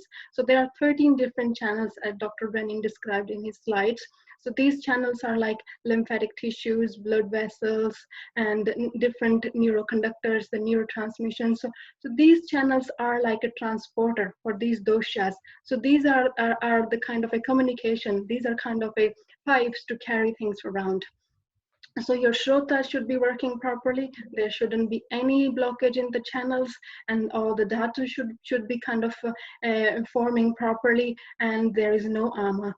But if the digestion is weak, and then ama start forming in the body, and now ama is leading. Ama is causing the disturbance in the functions of the doshas. So that is leading to imbalanced vata. As Dr. Naheed has explained how vata get out of balance by not sleeping on time, traveling too much, eating too much of dry, light food, and that also called imbalanced vata. And I want to a little bit emphasize here on the vata. Vata is a very dominant dosha in the body. Like it is a strong wind outside, it can carry anything with it. The same in the body. If vata is out of balance, like all of us these days have a very busy lifestyles, we don't have no routine for food, no bedtime routine, and all that, it's easy for vata to go out of balance. So then, and on the top of that, if your digestion is suffering, then there are two things involved here now, ama and the vata. So toxic ama is carried by the imbalanced vata. And where is vata carrying this toxic ama to? The kapha dominating places. Why kapha dominating places? Because ama's qualities are very much similar to kapha's qualities. Ama is heavy, ama is gluey, ama is damp. So it easily recognized with kapha. So that's why vata is transporting it to kapha dominating places, which are your joints, which is your stomach, which is your chest, which is your brain. So these are the places which gets affected more in the rheumatoid arthritis. So now these toxins become sticky. So now ama is mixing with the kapha. So it's gonna become more sticky. And because of these imbalanced dosha, they're gonna block the channels. So these little micro channels are going to get blocked with these gluey substances. So like arteries, intracellular spaces, and all the little pores in the cells. So they are going to get blocked. And now this blockage of these channels, which allow nutrients to flow through, it's going to lead to decrease the less supply of nutrition. So the body tissues are going to deprive of the nutrition. So the another symptoms that happen in rheumatoid arthritis is anemia. So the person is going to have deficiency of the nutrition. So now ama, which get harbor in joints, that start acting like a foreign substance. So your body's immune system has a natural ability to heal and naturally get rid of little foreign substances like viruses and bacteria. In rheumatoid arthritis, your doctor normally say it is autoimmune. Your body attack your own body cells. So some people get very surprised by this phenomena, how your body can attack your own body cells. So when there is ama, and ama is too heavy to be carried, and it starts gluey and sticky, and it starts blocking the channels, and then the nutrition deprivation happen. So your body's ability, your immune system actually start going down. Its ability to fight this ama, this gluey substance go down. So then now it is increasing auto antibodies. So that's why your body start increasing, recognizing this ama as a foreign substance, and your immune system actually is trying to clear it, but it is too much for it to clear. So then the inflammation keep on rising. The synovial fluid around the mucous membrane of the joints keeps on increasing, and that's leading to inflammation, that's leading to stiffness, and that's causing the red worm joints. So this is what is rheumatoid arthritis, which is very different from the gout. Gout was rakta. so that more of the blood tissue was involved. And here it is vata and ama is involved. So this is how you differentiate. And in the sandhi vata, in the osteoarthritis, that was the degeneration because of the vata. So that is very different from osteoarthritis and rheumatoid arthritis. Rheumatoid arthritis is not a degenerative disease, it is an inflammatory disease. So that's why the age and heavy exercise has no contribution to ama vata. But there are other factors that causing ama, could be related to exercise after eating heavy meals and stuff like that. So ama vata, most of the women are affected by the rheumatoid, and smoking increases the chances of rheumatoid arthritis, and early menarche, and also a woman would have tendency to have rheumatoid arthritis. So there are few other factors that are leading to why you are prone to rheumatoid arthritis. So in this here, I have already explained it, just gonna go through it again so that you have a clear picture what is happening and how you differentiate it. So what happened in the joints in the ama vata, in the rheumatoid arthritis? So I have told you about the ama as a foreign substance, which is accumulating now around these joints, around the channels, because your channels can't carry it. It's too heavy, it's too glowy, and it's destroying the functions of doshas. Doshas are out of balance now, and the dhatus, your tissues, are not getting proper nutrition. So this ama substance is getting deposited. So deposition of ama substance around the synovial membrane cause the membrane to get thickened. And now there is no proper nutrition, and vata gets involved, and that causing damage to the bone. And now the thinning of the cartilage happen, and that's, there is no nutrition coming. So of course the cartilage is going to go thinner and thinner, and now body is attacking its own cells, and body is trying to clear this ama, which is increasing more inflammation. So because of this increasing inflammation and synovial fluid around the joints, person feel a puffy kind of a swelling around the joints. Joints are normally red and warm. In the osteoarthritis, joints are normally cold. So here joint will be red, warm, swollen, and it has a kind of a distinct pain, like a scorpio bite pain in rheumatoid arthritis. And the symptoms vary according to the dosha. The person may be a vata person, and then they have more pain and kind of a tingling sensation in the body. If person is more pitta, then they could have burning sensation. And if person is a kapha, then they could have more itchiness around the joints, and they feel very stiff, especially stiffness on the waking.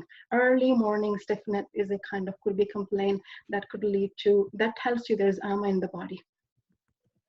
So the other symptoms of the rheumatoid arthritis are angamarda, which is body pain, overall body pain, inflamed red joints, stiffness, and pain feels like a scorpio sting, appetite loss, person start not feeling hungry, and they don't have much interest in the food if its ama is gone into very advanced stages, thirst and fatigue, and feeling of unwell, flu-like symptoms are always there, indigestion and weakness and anemia, as I said, irritability, and then slowly it starts manifesting swelling in the different part of the body, and it could be the mucous membrane around the eyes and nose, and there could be other part of the swelling involved. So this is it here about rheumatoid arthritis. I hope it's a bit more clear. So now in this slide, I want your attention to few of the things I didn't cover. There's a lot of different factors. So these are some common factors that are causing ama in the body, in your diet and in your lifestyle. So in the diet, consuming too much of cold food, leftovers, frozen food, frozen meals, heating in the microwaves, cold liquids, and then eating before the previous meal is digested. That's why Ayurveda focused on intermittent fasting, that you should let your previous meal digest before the next meal. And some people go for a little snack before they go to the bed, so late night snack. Too much of cheese, soya, heavy pizza and pasta, that kind of meals, and eating when angry, stressed and grieve. Too much of stimulating substance, caffeine, alcohol, meat, protein, and too many antibiotics. These are the dietary factors that's leading to ama. And if we have a look in the lifestyle, exercise after a heavy meal, exposure to cold after eating, night shifts people, a lot of the nurses I see, they do have this kind of autoimmune problems, and people who don't go to the bed until midnight. And daytime sleeping is a big factor to gout, to rheumatoid arthritis, and to lupus, to other kind of autoimmune problems. And injury to joints, excess worry and stress, these are kind of some triggers that can lead to Amavata. Sedentary lifestyle, hereditary could be a factor, and recurrent infections. So these are some of the factors, but there are many more factors that contribute to AMA. So I'm going to touch this slide again. I have spoken about it, so I'm going to recap this. What is pathology according to Ayurveda? So we talked about sama dosha, sama agnishya, so balance of dosha and dhatus and different srotas. So under normal situation, these dosha, these dhatus, and these waste products, they correspond to different functions in the body. They have their own role to play. So we are sitting here talking, there's so many different processes going in the body. I'm talking because of the Vata. Vata is helping me, air is helping me to produce the sound through my voice box. And every disease is related to the imbalance of dosha. Any kind of little problem is imbalance in these doshas. So the other factors, and so doshas are a big thing to understand your unique body character, to look into the balance and imbalance of your dosha. And then other factors could be the imbalance of the digestive fire. The digestive fire is too low, too strong, or irregular. And then because of the imbalance in the digestive fire, it is leading to formation and accumulation of ama. Now this, I say on the daily basis, we do produce ama because of some processed food or something different we have eaten, body was not able to digest it. And on the daily basis, body deal with it. Body is easy to digest it and clear it from the system. But if your digestive fire is so much weakened that is not able to clear this ama, now this ama will start spilling over to the other parts of the body. And so this ama won't be able to carry clear through your gut, and it start going obstructing the different channels. And because of the obstructing the channels, the nourishment and the formation of your body tissues is going to get affected, and that's what is causing disease. And it's not happening in one day, it's happening over month and year for the real disease to appear. Okay, so you have lots of time to prevent it. So this is the next where it is say why we have lots of time to prevent it. So according to Ayurveda, it is the 6 stages for the disease to be manifested in the body. So at every stage, there are symptoms. So if you're born in Ireland, cold, light, dry, damp weather, and if you eat too many cold foods and you don't cover up yourself and you're a Vata person, you're gonna have more and more Vata in your body. And then if you're not looking after your Vata in your diet and lifestyle, it's going to aggravate. And the person start feeling maybe constipation, cold hands and feet, occasional back pain, and occasional indigestion. And then you just fix it with some maybe over-the-counter supplements or medications and say, or maybe just relate, oh, this is just age-related, I'm getting old, so I'm getting little aches and pains. And it's the Vata keep on aggravating because you are not touching the root cause of it. Now the third stage will be the overflow. Now this ama, this aggravated vata want to flow to the other parts of the body, and then this overflow could be lack of sleep and more stiffness in the morning, more hard to get through the day. And so this is like another symptoms where this is overflowing, your potential is going down. And if you still ignore it, but if you happen to see your Ayurveda practitioner at this stage, even stage 3, the Ayurveda practitioner, they will be able to recognize what level of imbalance is involved, and with small little advice on Vata imbalance, you can easily bring it back to normal. But if you keep on ignoring it, now from this overflow stage of the dosha and ama, this is going to be localized, and that's going to set, this ama going to set into one particular part of the body. And that particular part of the body could be where there is a lot of wear and tear happened, or it could be some kind of congenital abnormality, something genetically you're more prone, more vulnerable to that part of the body. And then you now want to see your GP. And now your GP say, okay, maybe say, for example, women in their 40 have menopause, and then the GP would put them on the HRT, you can't sleep, you have joint issues, but you're still not actually addressing the root cause of it. So now on the next visit to your GP, you have a name for your disease. and that's the manifestation of the disease. At this stage, if you get to see your Ayurveda practitioner, this is going to take a lot of commitment from you and from your practitioner to reverse it back from the manifested stage to the initial stage. Okay, so if it go to the stage 6, which is more chronic, then there is a lot of efforts involved.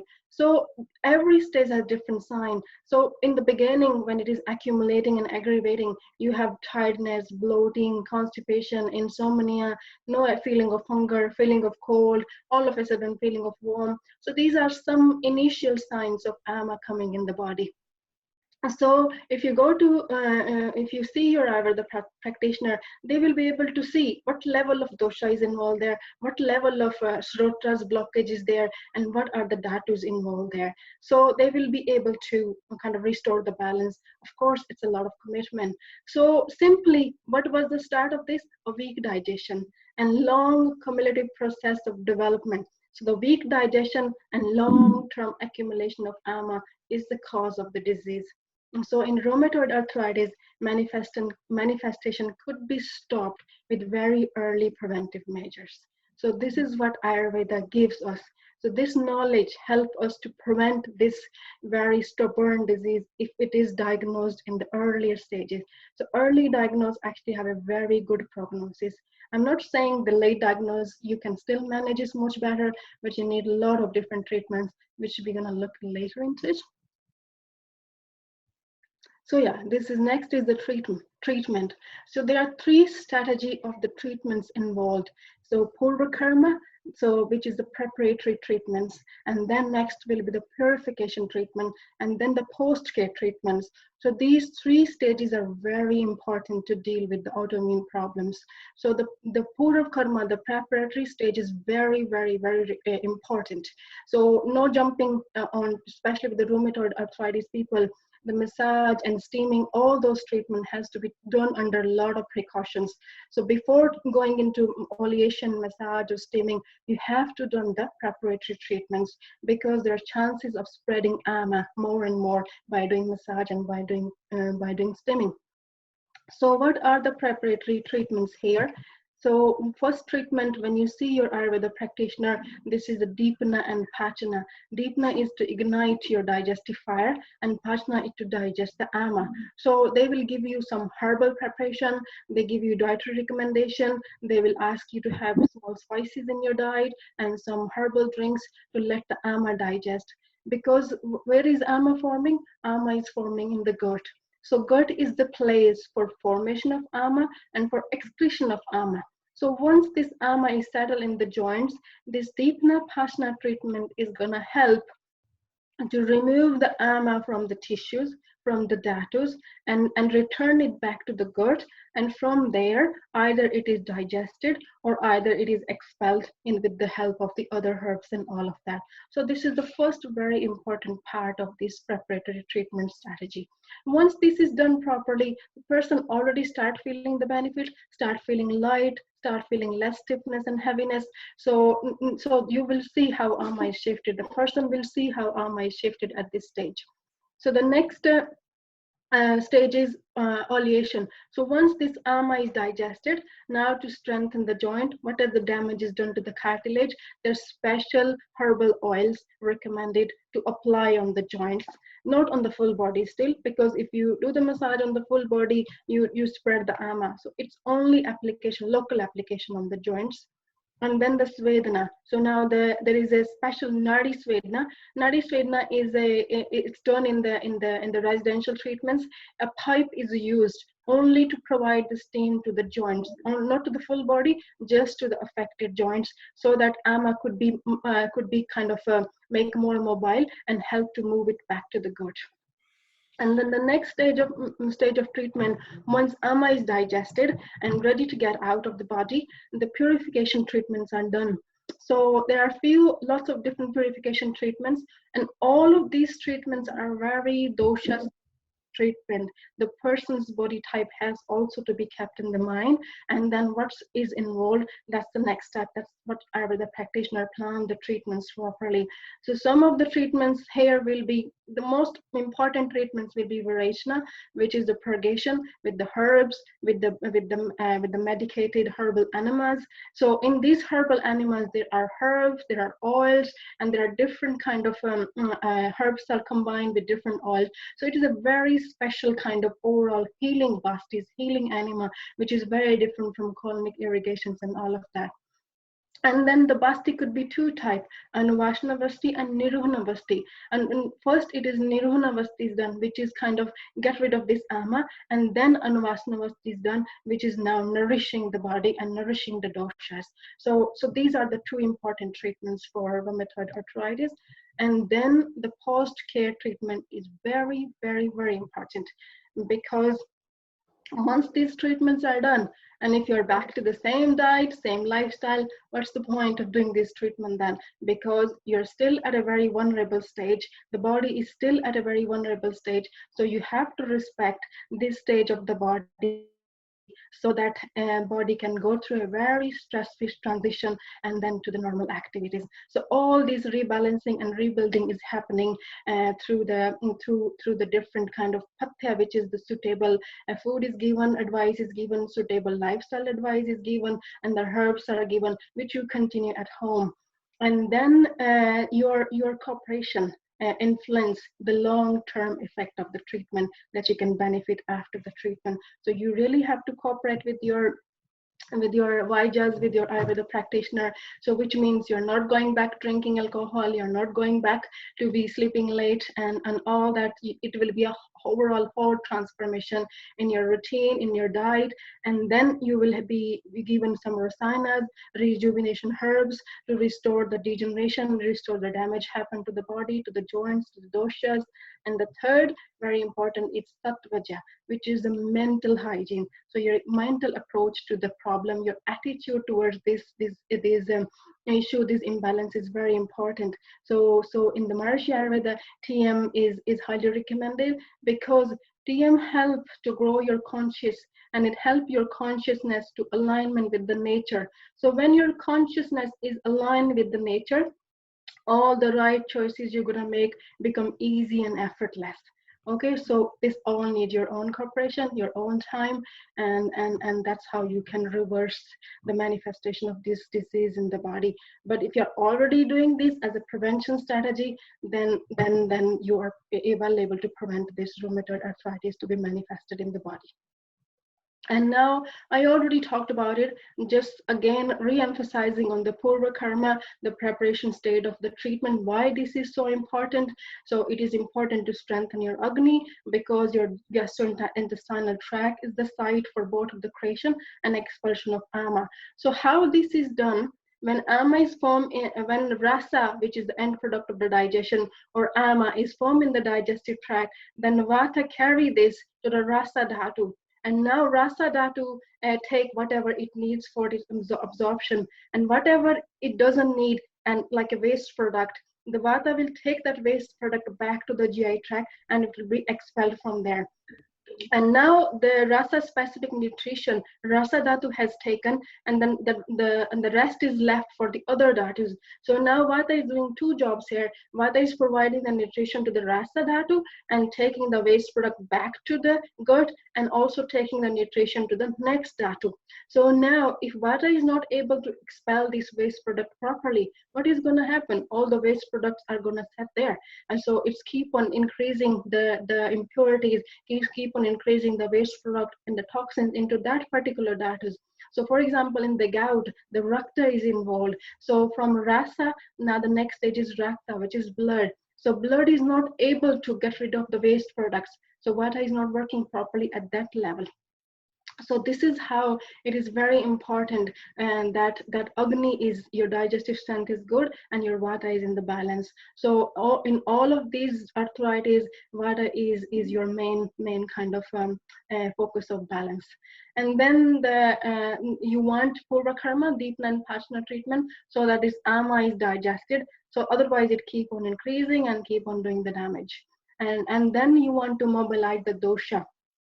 This is what I mean by mobilize the dosha, the vata, so that the vata is doing its job properly. So vata is not like the downward flow of vata should be downward. It's not moving some other way around. The pitta, there are 5 subtypes of pitta, and they should be working in their own chambers where they need to be working. So that's what Ayurveda physician is able to see, which subtype of vata, which subtype of pitta, and which subtype of kapha is involved in this manifestation, in these symptoms and what you're feeling. And then you prepare through this deep Vipassana treatment, you prepare your body tissue to be cleansed. So now your body tissues are ready to go to the next stage of the treatment, which I already said, Snehana and Svedana and Bastis and all that. So Ama has to move back from the tissues to the gut, and it gets digested and expelled from here by this deep Vipassana and different treatment. So, and also these treatments are highly specific to the person's own dosha's makeup. So hope this is clear.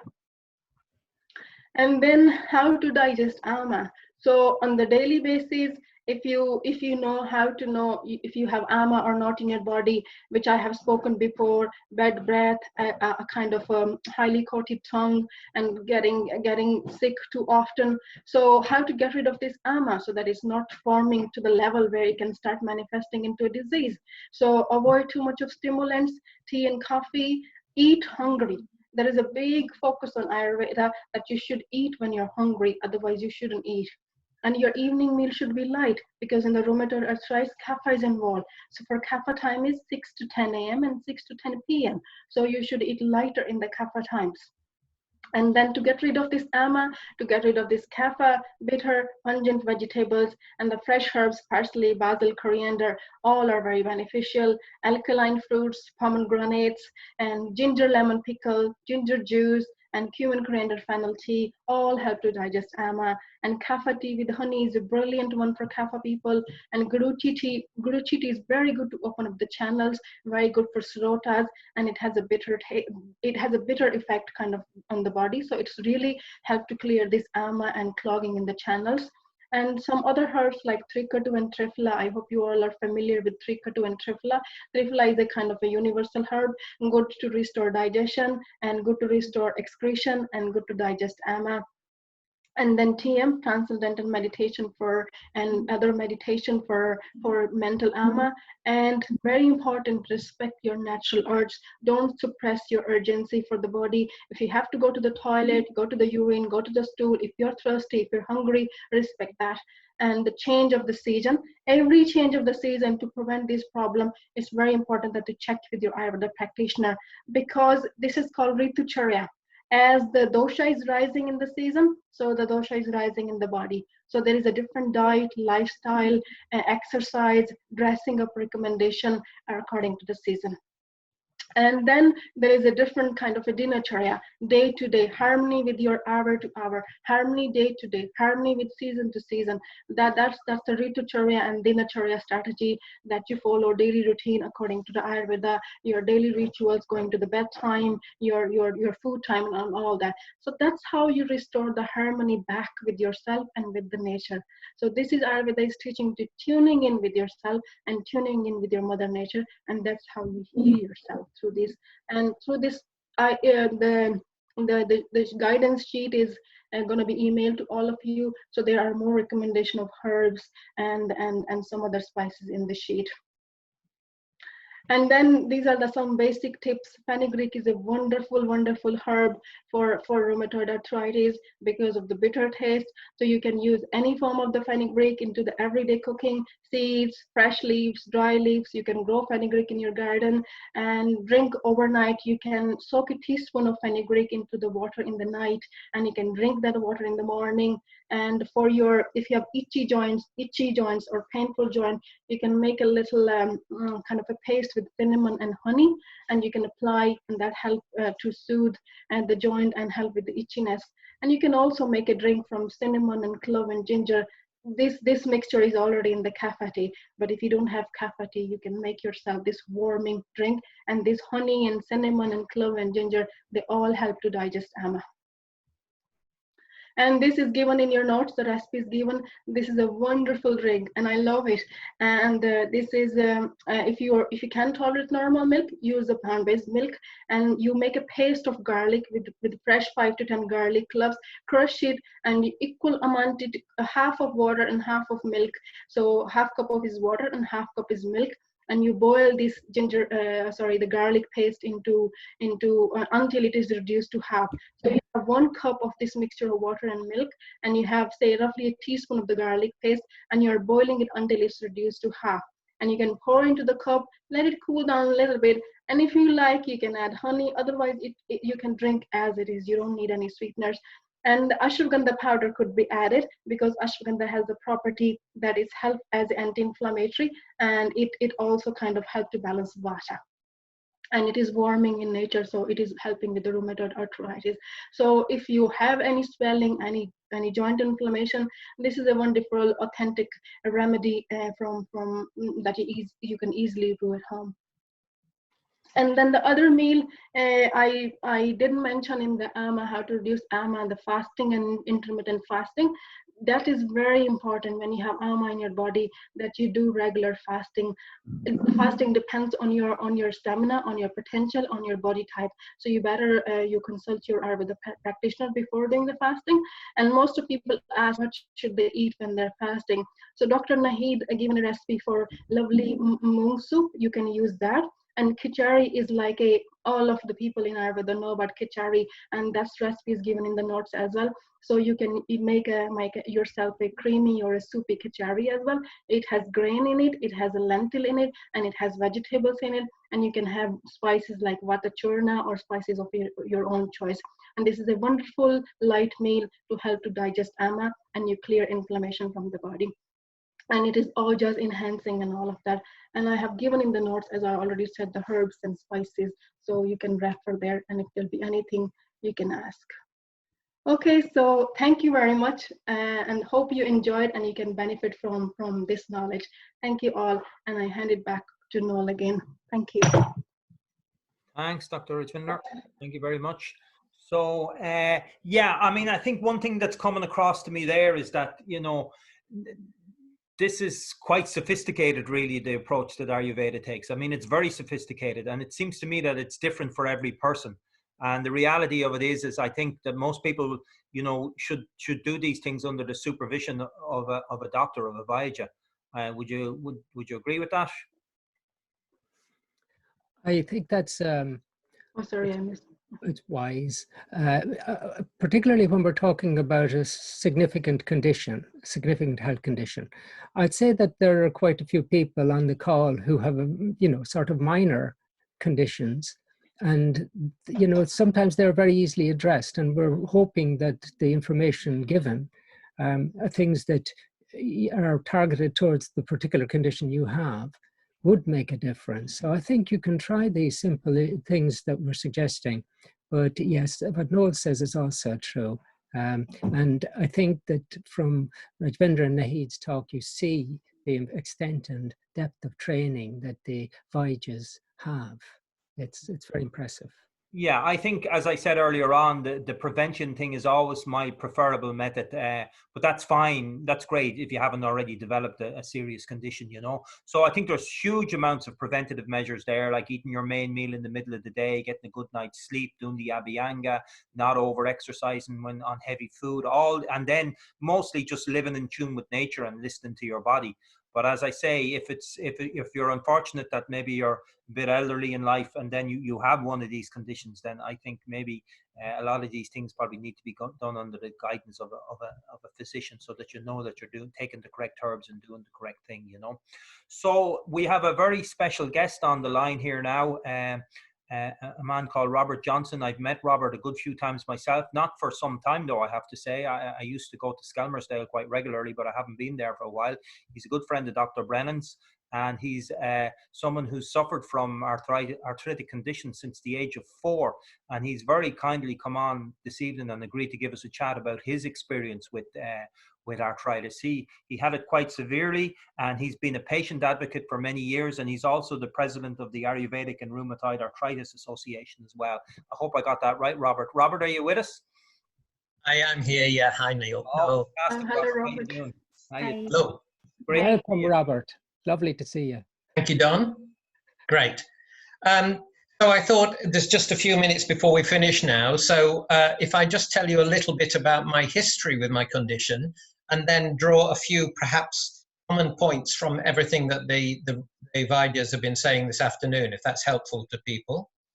I was diagnosed with rheumatoid arthritis at the age of 3, actually, in 1956. Basically, for 20 years after that, there was no knowledge of Ayurveda or anything. So I just did everything the Western doctors said under my parents' direction, of course. And it was a pretty horrible time. The condition just continued to get worse and worse. When I was 6 to 7 years old, I was put on fairly massive doses of cortisone, which was miraculous in the sense that it stopped the symptoms, but actually caused quite a lot of damage as well. And at some stage, it was realized that they needed to get me off the cortisone. So I had then had to spend 13 months in hospital being weaned off the cortisone. Again, not something I would recommend to anybody. So basically, I just continued on that route. Going to university in 71, my specialist had just planned for me that I would, when I finished university, and probably had finished growing by then they would start joint replacements. And the plan was to replace all sorts of joints. However, when I was at university, I learned transcendental meditation. I learned it just to help me to deal with stress. I was in my second year of degree. I knew the third year was going to be stressful, so I thought I'll take some preparatory action. Within a few weeks, just adding the meditation into my routine, I started to feel so much better, so much better. And so I just continued for a long time. And after about 3 years of meditating, I was on a meditation retreat. And I realized that in the 20 previous years, I had probably taken 40,000 Disprin and 20 to 30,000 other pills as prescribed by Western doctors. And I decided I didn't want to do that for the rest of my life because I was intelligent enough to realize that the side effects would get me before the arthritis did, probably. So I managed, with the help of a meditating doctor, not an Ayurvedic doctor at that stage, but a meditating, very senior doctor, I gradually weaned myself off medication. And I was fine for a number of years without any medication at all. What had happened to me spontaneously because of meditation in my life was that I began to do what Don was talking about earlier on, to empower myself, to observe all the Vaidyas have mentioned, observing your body and beginning to learn what's good for you and what's bad for you. So I'd begun to change my routine, not to what you would now call the full Ayurvedic routine, but in that direction, just by observing for myself. So yes, the main meals at lunchtime, lighter evening meal, the right sort of exercise for me, swimming, and just generally, and of course, regular meditation, because that's what made the big difference. So since the 1980s, very early on, as I'm part of the TM organization, I was aware of Ayurveda, Maharishi Ayurveda, and I've begun to follow the routines much better. Basically, for me, the damage was done in those first 20 years when I was on Western medication. So I have used Ayurveda to basically keep the system as strong and healthy as it can be. And I now use Ayurvedic preparations, MA preparations, including some of the ones that have been described today. I'm very careful with my diet. I'm very careful with my lifestyle. But what I would like to say to everybody is that the intensity, the power of the presentations from all three Vaidyas makes it seem very difficult, very complicated, lots of things to learn, lots of new things to understand. I would say simply, by following the basic instructions, meditating, learning to meditate, either through TM or something else, if you want to do something else, TM ideally, because it really seems to tune in, that there is so much that can be done. I would like to say, yes, the oil massage is fantastic. I personally do a basic oil massage of the joints I can reach every morning.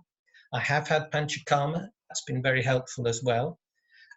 Very simple thing learned early on, which Maharishi Ayurveda was recommending, is to regularly sip hot water. And I'm quite happy to say that in public, that is the second most useful thing I have ever learned to help me with my arthritis. And talk to the Vaidyas if you need specific instructions about that. It seems to stimulate the Agni, it seems to stimulate the body's ability to get rid of Ama, and that has been very helpful. When I say that in a public meeting, everybody always wants to ask me, what is the most useful thing you've ever learned to help you with your arthritis? And that's when I tell them about transcendental meditation, because that's what started the whole process off for me. So mild fasting was covered. If I ever let myself get to the stage, or I'm put in under a lot of pressure, or I'm having to eat away from home and so on, if I get to the stage where my arthritis is really giving me a problem, then you can use the term fasting if you like. That sounds horrid. Just miss a meal. Just take more liquids at night, go to bed. By the morning, I'm feeling much better. So these things, you know, you really, the Vaidyas there, Don and everybody else, you've done some fantastic presentations. For most people, it's down to being in touch with yourself through meditation, through whatever method, listening to your body, trying to get into a better routine. Don't try and do it all at once, because you'll probably drop out of it and, you know, then you'll think the whole thing doesn't work.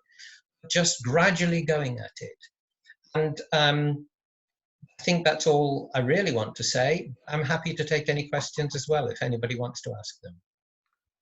Fantastic, Robert. Thank you very much for that. And I couldn't agree with you more. I think, you know, as a teacher of TM myself, I've seen huge results with people. But one of the things I feel is that when people who practice meditation, their ability to understand what's good for them and what's bad for them just begins to naturally flow. And then it's much easier for them to do the right thing, you know, because you just realize it within yourself that this isn't good for me. I don't want to do it. Whereas, you know, somebody telling you not to smoke or not to drink when you want to smoke and you want to drink, well, then that's tough, you know, or you want to drink coffee all day, or you want to eat chocolate, or you want to eat processed foods or get takeaways and stuff like that. Then it's a big struggle. Whereas when you're more in tune with yourself, it's much easier to do. And as I said, those simple things, main meal in the middle of the day, sipping hot water, abhyanga, these things along with the meditation can have a profound effect, you know. So great. Thanks very much. You kept it very simple. It was really good. Noel, it was absolutely wonderful. And there's a lovely comment there. What an inspirational man. Well, I think if you knew Robert, you'd say more than that, because Robert could have curled up with the pain and the deformities that he was left with at the age of 20. He has gone on to be a global leader in integrating the patient's perspective into healthcare systems around the world. It is extraordinary how much of medicine was practiced without ever thinking about the patient, but actually carrying on in the professional capacity, doing what was always done. And now, even with the construction of hospitals, there are patient groups that will be consulted about what would patients think. So he's had an extraordinary role, a very, very busy life, traveling and talking and everything that provokes vata, and yet he manages to maintain his arthritic condition in balance by very simple strategies, as he's pointed out. And he's absolutely right. We've gone over the top with in terms of being very intense with our presentations. It's often very simple. And just to read one email I had from Mabel Shannon, who's on the course today, and she said to me that she's looking forward to learning more, though you'll be pleased to know that thanks to the dietary recommendations, the joint pains in my hands disappeared long ago, and I'm not taking anything, not even joint soothe. What I found extraordinarily useful and simple was what you told me, to only have mung beans and veggies for 3 days. the intense pain was gone after one day, and then I started adding grains again. I could immediately tell which were inflammatory for me and adapted my diet accordingly. So again, you see that lovely simple start and suddenly being able to self-refer again, as Robert was saying. So simple things can make a big difference, but I think Robert's description is, is a really clear prescription from an extraordinary man. Okay, that's great. So thanks a million, Robert, for coming on. It was great to see you again after all this time, and hopefully we'll meet up again in Skelmersdale sometime, Thank you, Robert. So, thank you, Robert. Thank you. So listen, we've run very late now. We're at 4:30, 25 to 5 at this stage. So maybe the doctors could start looking at some of we'll do a small Q&A session if the doctors want to start. Catherine talked about arthritic problems on one side of her body, and also the fact that she notices flares up with the weather. And yes, she's right. I mean, Ayurveda recognizes that it can be, as on the right side, it can be more to do with liver actually, and the liver is what clears toxins. So that may be where she needs to go for her arthritic problem. This is asymmetrical arthritis, and asymmetrical arthritis, and normally it is the psoriatic arthritis. So Dr. Brandon is right. People suffering with the psoriatic arthritis. So if you have any skin thing associated with it, and as you said, the damp, cold weather. So yeah, definitely that's the liver. So in the recommendation we have talked about Guruchi and the liver care formula. So it is recognized as the asymmetrical arthritis. Sylvia, so someone asked. Go ahead, Naheed.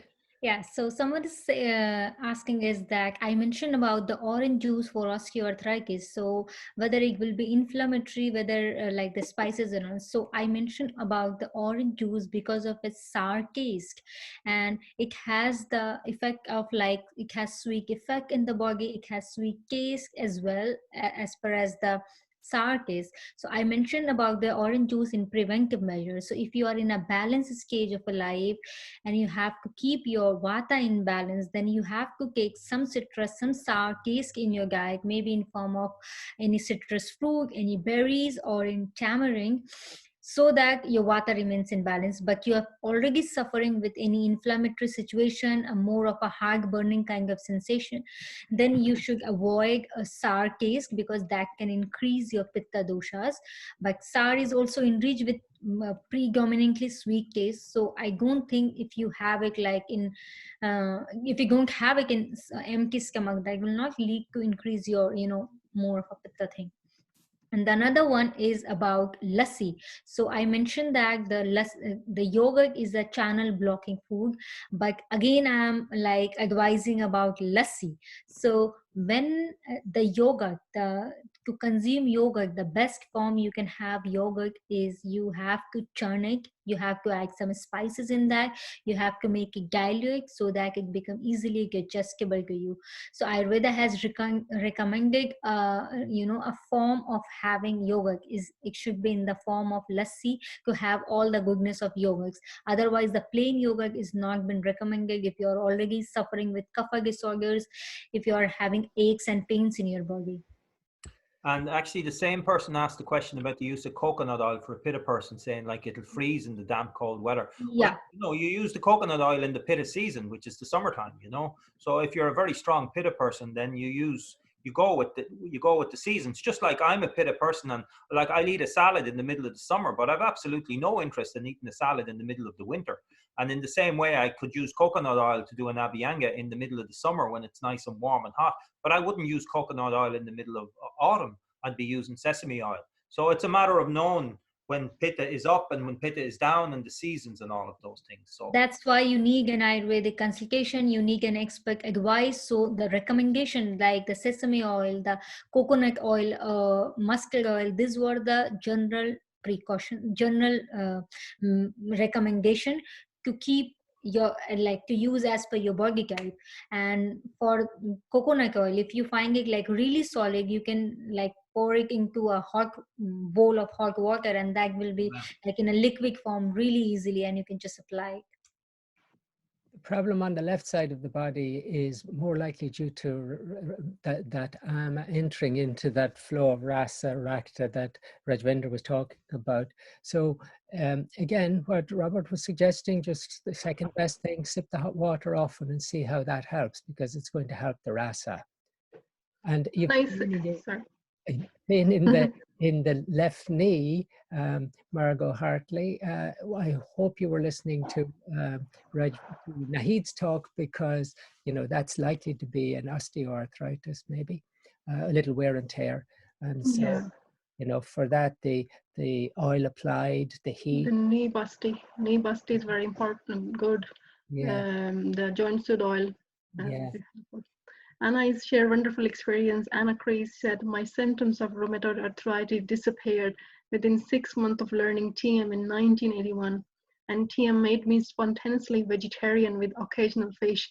And my first PK was quite traumatic though, showing how much toxin I had to burn, all those symptoms free. I'm still symptom free today. That's great. That's what I said, how the TM and align your consciousness with the nature's law, and the choices you make become so easy and effortless. So brilliant. Well done, Anna. Thanks for sharing. Wonderful. And I'm just wondering if Kay Lynch is on the call. Kay, if you made the call, because I know you sent me an email there, you were having difficulty, so I'm not sure. I tried getting back to you, but if you're on it, just say hello so I know that you made it. Otherwise, I'll send you out the recording. So any other questions the doctors want to ask? There are various autoimmune issues. Yeah, Joyce, again, Rajvinder covered a lot of interesting perspectives in relation to the autoimmune situations where ama, or toxins, irritate the immune system, which then behaves inappropriately and attacks your own tissues. So a lot of those ama reducing strategies which he's mentioned, and which will be in the handout that Noel will be distributing afterwards, are relevant. So give them a shot. Nothing to lose, lots to gain. Deborah is asking Dr. Brannan for the self-marma, which marma points for the knee pain.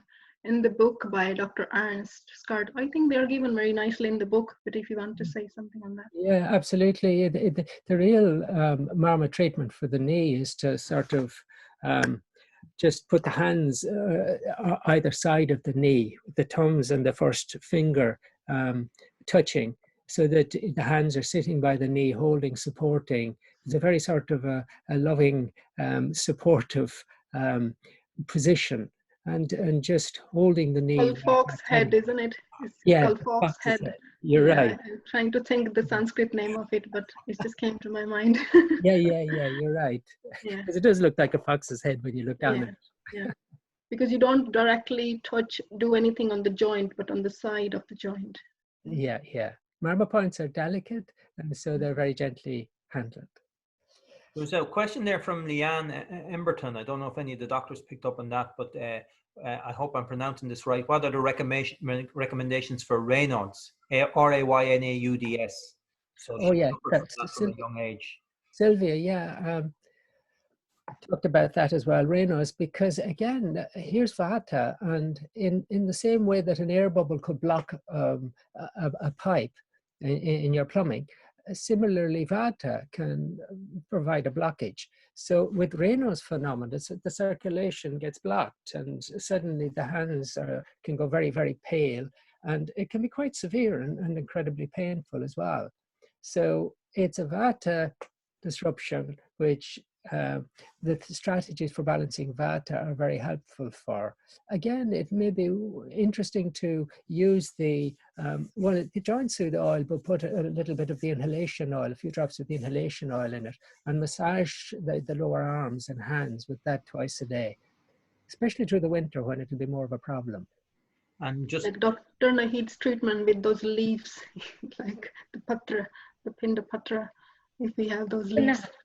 Yeah. And be very careful I mean, a lot of people will notice that a lot of these conditions are caused by Vata, So if you are a very Vata person, and that means thin and light and quick moving and prone to worry and prone to insomnia and irregular indigestion, a very emotive person, or a very sensitive person, creative person, then be very careful about your exercise. Okay. I mean, you know, it is not a good idea for a Vata person to join a spin class. You're already full of movement anyway. You're already all the time moving within your body. A spin class is ideal for a Kapha person.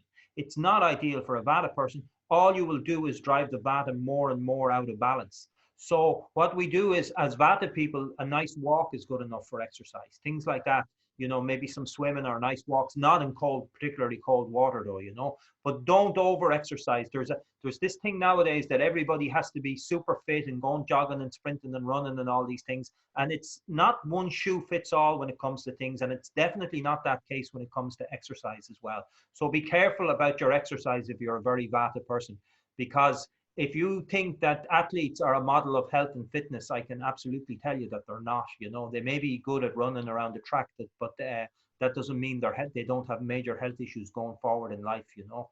So yeah, so just be careful in relation to exercise, because over exercise can bring on various different joint problems, you know. I think somebody asked a question about the day sleeping, and Dr. Brian has answered. I just want to add a little bit to that, and that because the day sleeping contribute to AMA.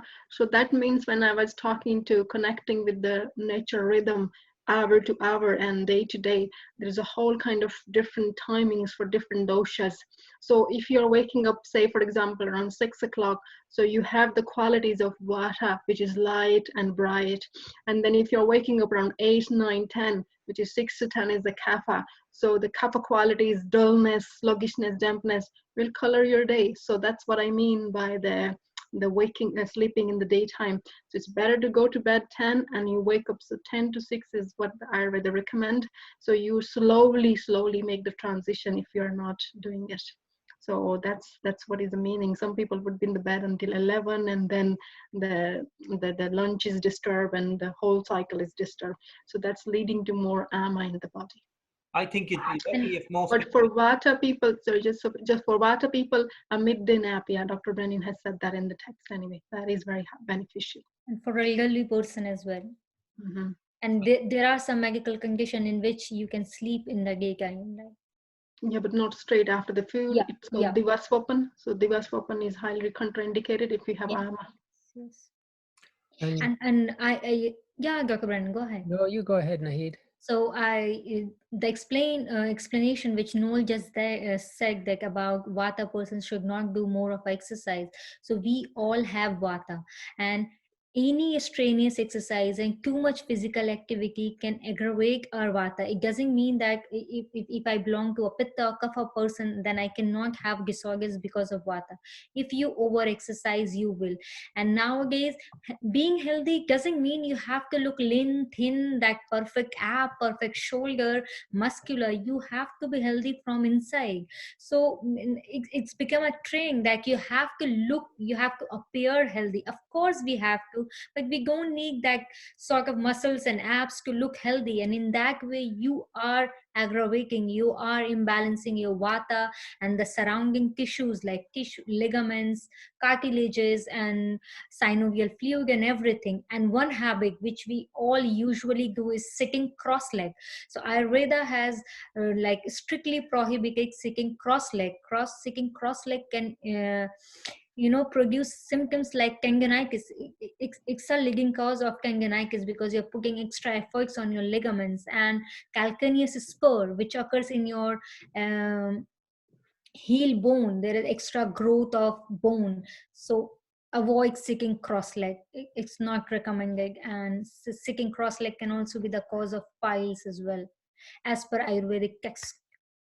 Leanne Emberton there, who was the lady who did the text about Raynaud's disease, and then she said I did way too much from a young age, so she recognizes this, and she says now more yoga, light exercises, and meditation. She also asked, is there any book that she can buy, and because she just to find out more about this. So I think there's lots of information on our website. I mean, you can just get tons of information on the website as well. So our website is ayurveda.ie, and there are many interesting articles and videos on that. And Dr. Brennan has a book called Live Better, which is a very nice introduction to Ayurveda. And then obviously there are many different books on Ayurveda that depending on you have to take them a step at a time really, But there are many, many different books on Ayurveda. Alexandra is asking about what would be the approach for the older person with arthritis, never practice Ayurveda, to where to start. So I would say you can start with ask them if he or she can do a self-oil massage, Abhyanga, and if they can learn TM. So that will be the easiest way, the transition, because Vata and arthritis and the mind, the busy mind, goes hand in hand. So if you can help them to learn TM, calm their mind, and they can sleep better, that's the way to start if they're on lots of medications.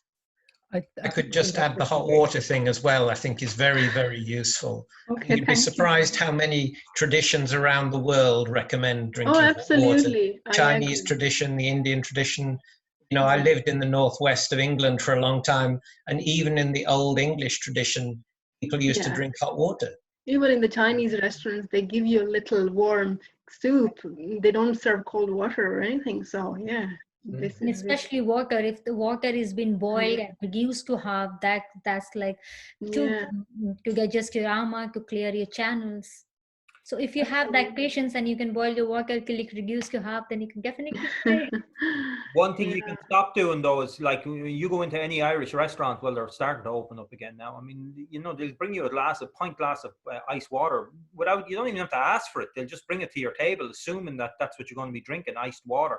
So just get out of that habit and, you know, just ask for hot water in restaurants. I mean, it's not such a big deal nowadays. I remember years ago you asked for hot water and they didn't know what you were on about, you know, but nowadays people are drinking it. So you can ask to sip hot water, but definitely do not drink iced water with your meal, because you're putting out that fire, you're putting out that agni, and then that's going to give rise to you accumulating ama within your system, you know.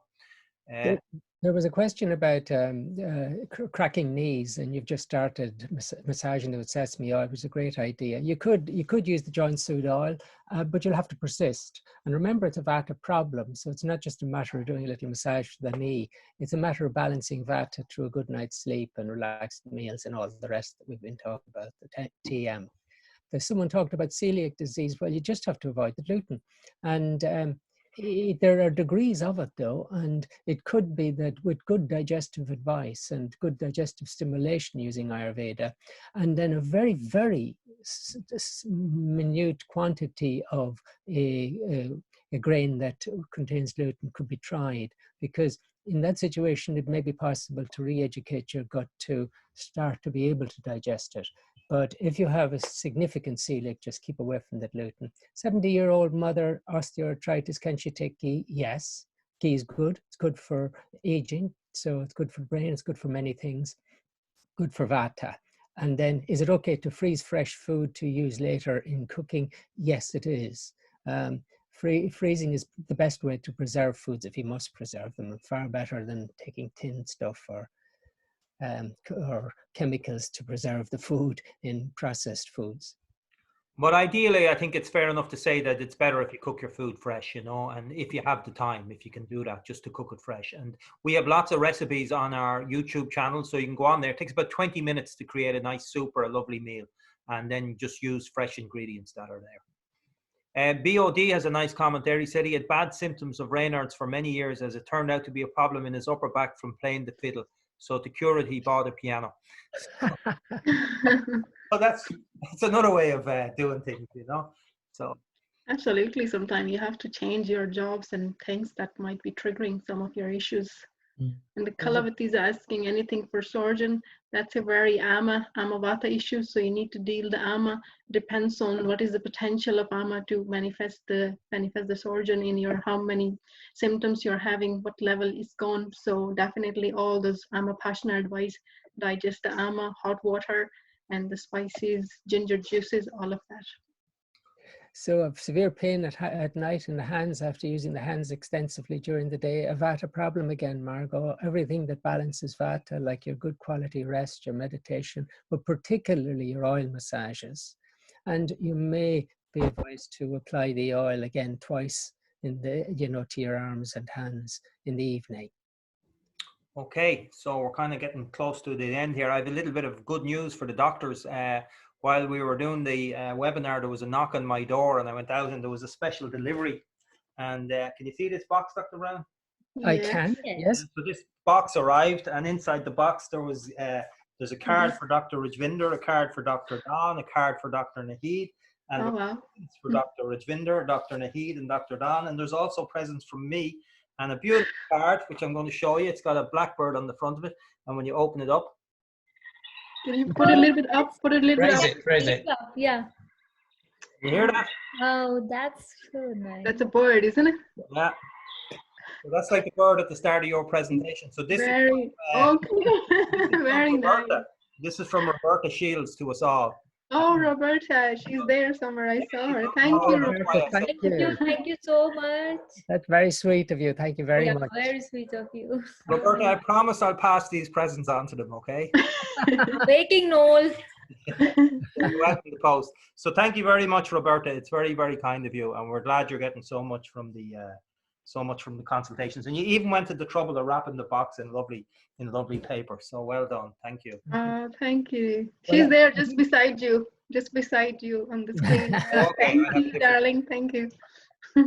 I have a different view up. So that's a nice way to end our webinar. So yeah, okay. So look out for the. Sorry, Don. Just thinking to mention that you know, we've been inspired by the response, and that we were thinking of doing more of these going into the autumn, and we were thinking perhaps we would do one on women's health. And it's very important that all the men who are on the call should attend that one, so they know how to take care of their women. Of course, the ladies can attend as well. And so that's the one. And another would be on digestion, because as Rajvinder has so professionally put it, it's so important to prevent AMA that we would consider doing, the three of us, another seminar on that in the later autumn. Very good, Don. Yeah, so we will plan to do them. And then also for anyone that hasn't done the Ayurveda course, or for anyone that has done the Ayurveda course, we will be doing that again in September as well. So yeah, so people are welcome to come along and join that particular seminar again in the autumn, you know. And so you'll be getting an email off me. I mightn't get a chance to get it out to you today, but you'll be getting it off me either today or tomorrow, and it'll have a detailed sheet of all the summary of all the things that we've spoken about today. So I'd like to say a big thank you to our doctors, Dr. Brennan, Dr. Rajvinder, and Dr. Naheed, for their very informative information. I'd like to say a big thank you to everybody for coming on. We're on 2.5 hours now. I'd like to say a big thank you to Robert Johnson for coming on. It's great to see him again, and very inspiring story. So well done, Robert. And thank you very much, everybody. It's Saturday evening, so go and enjoy the rest of your Saturday.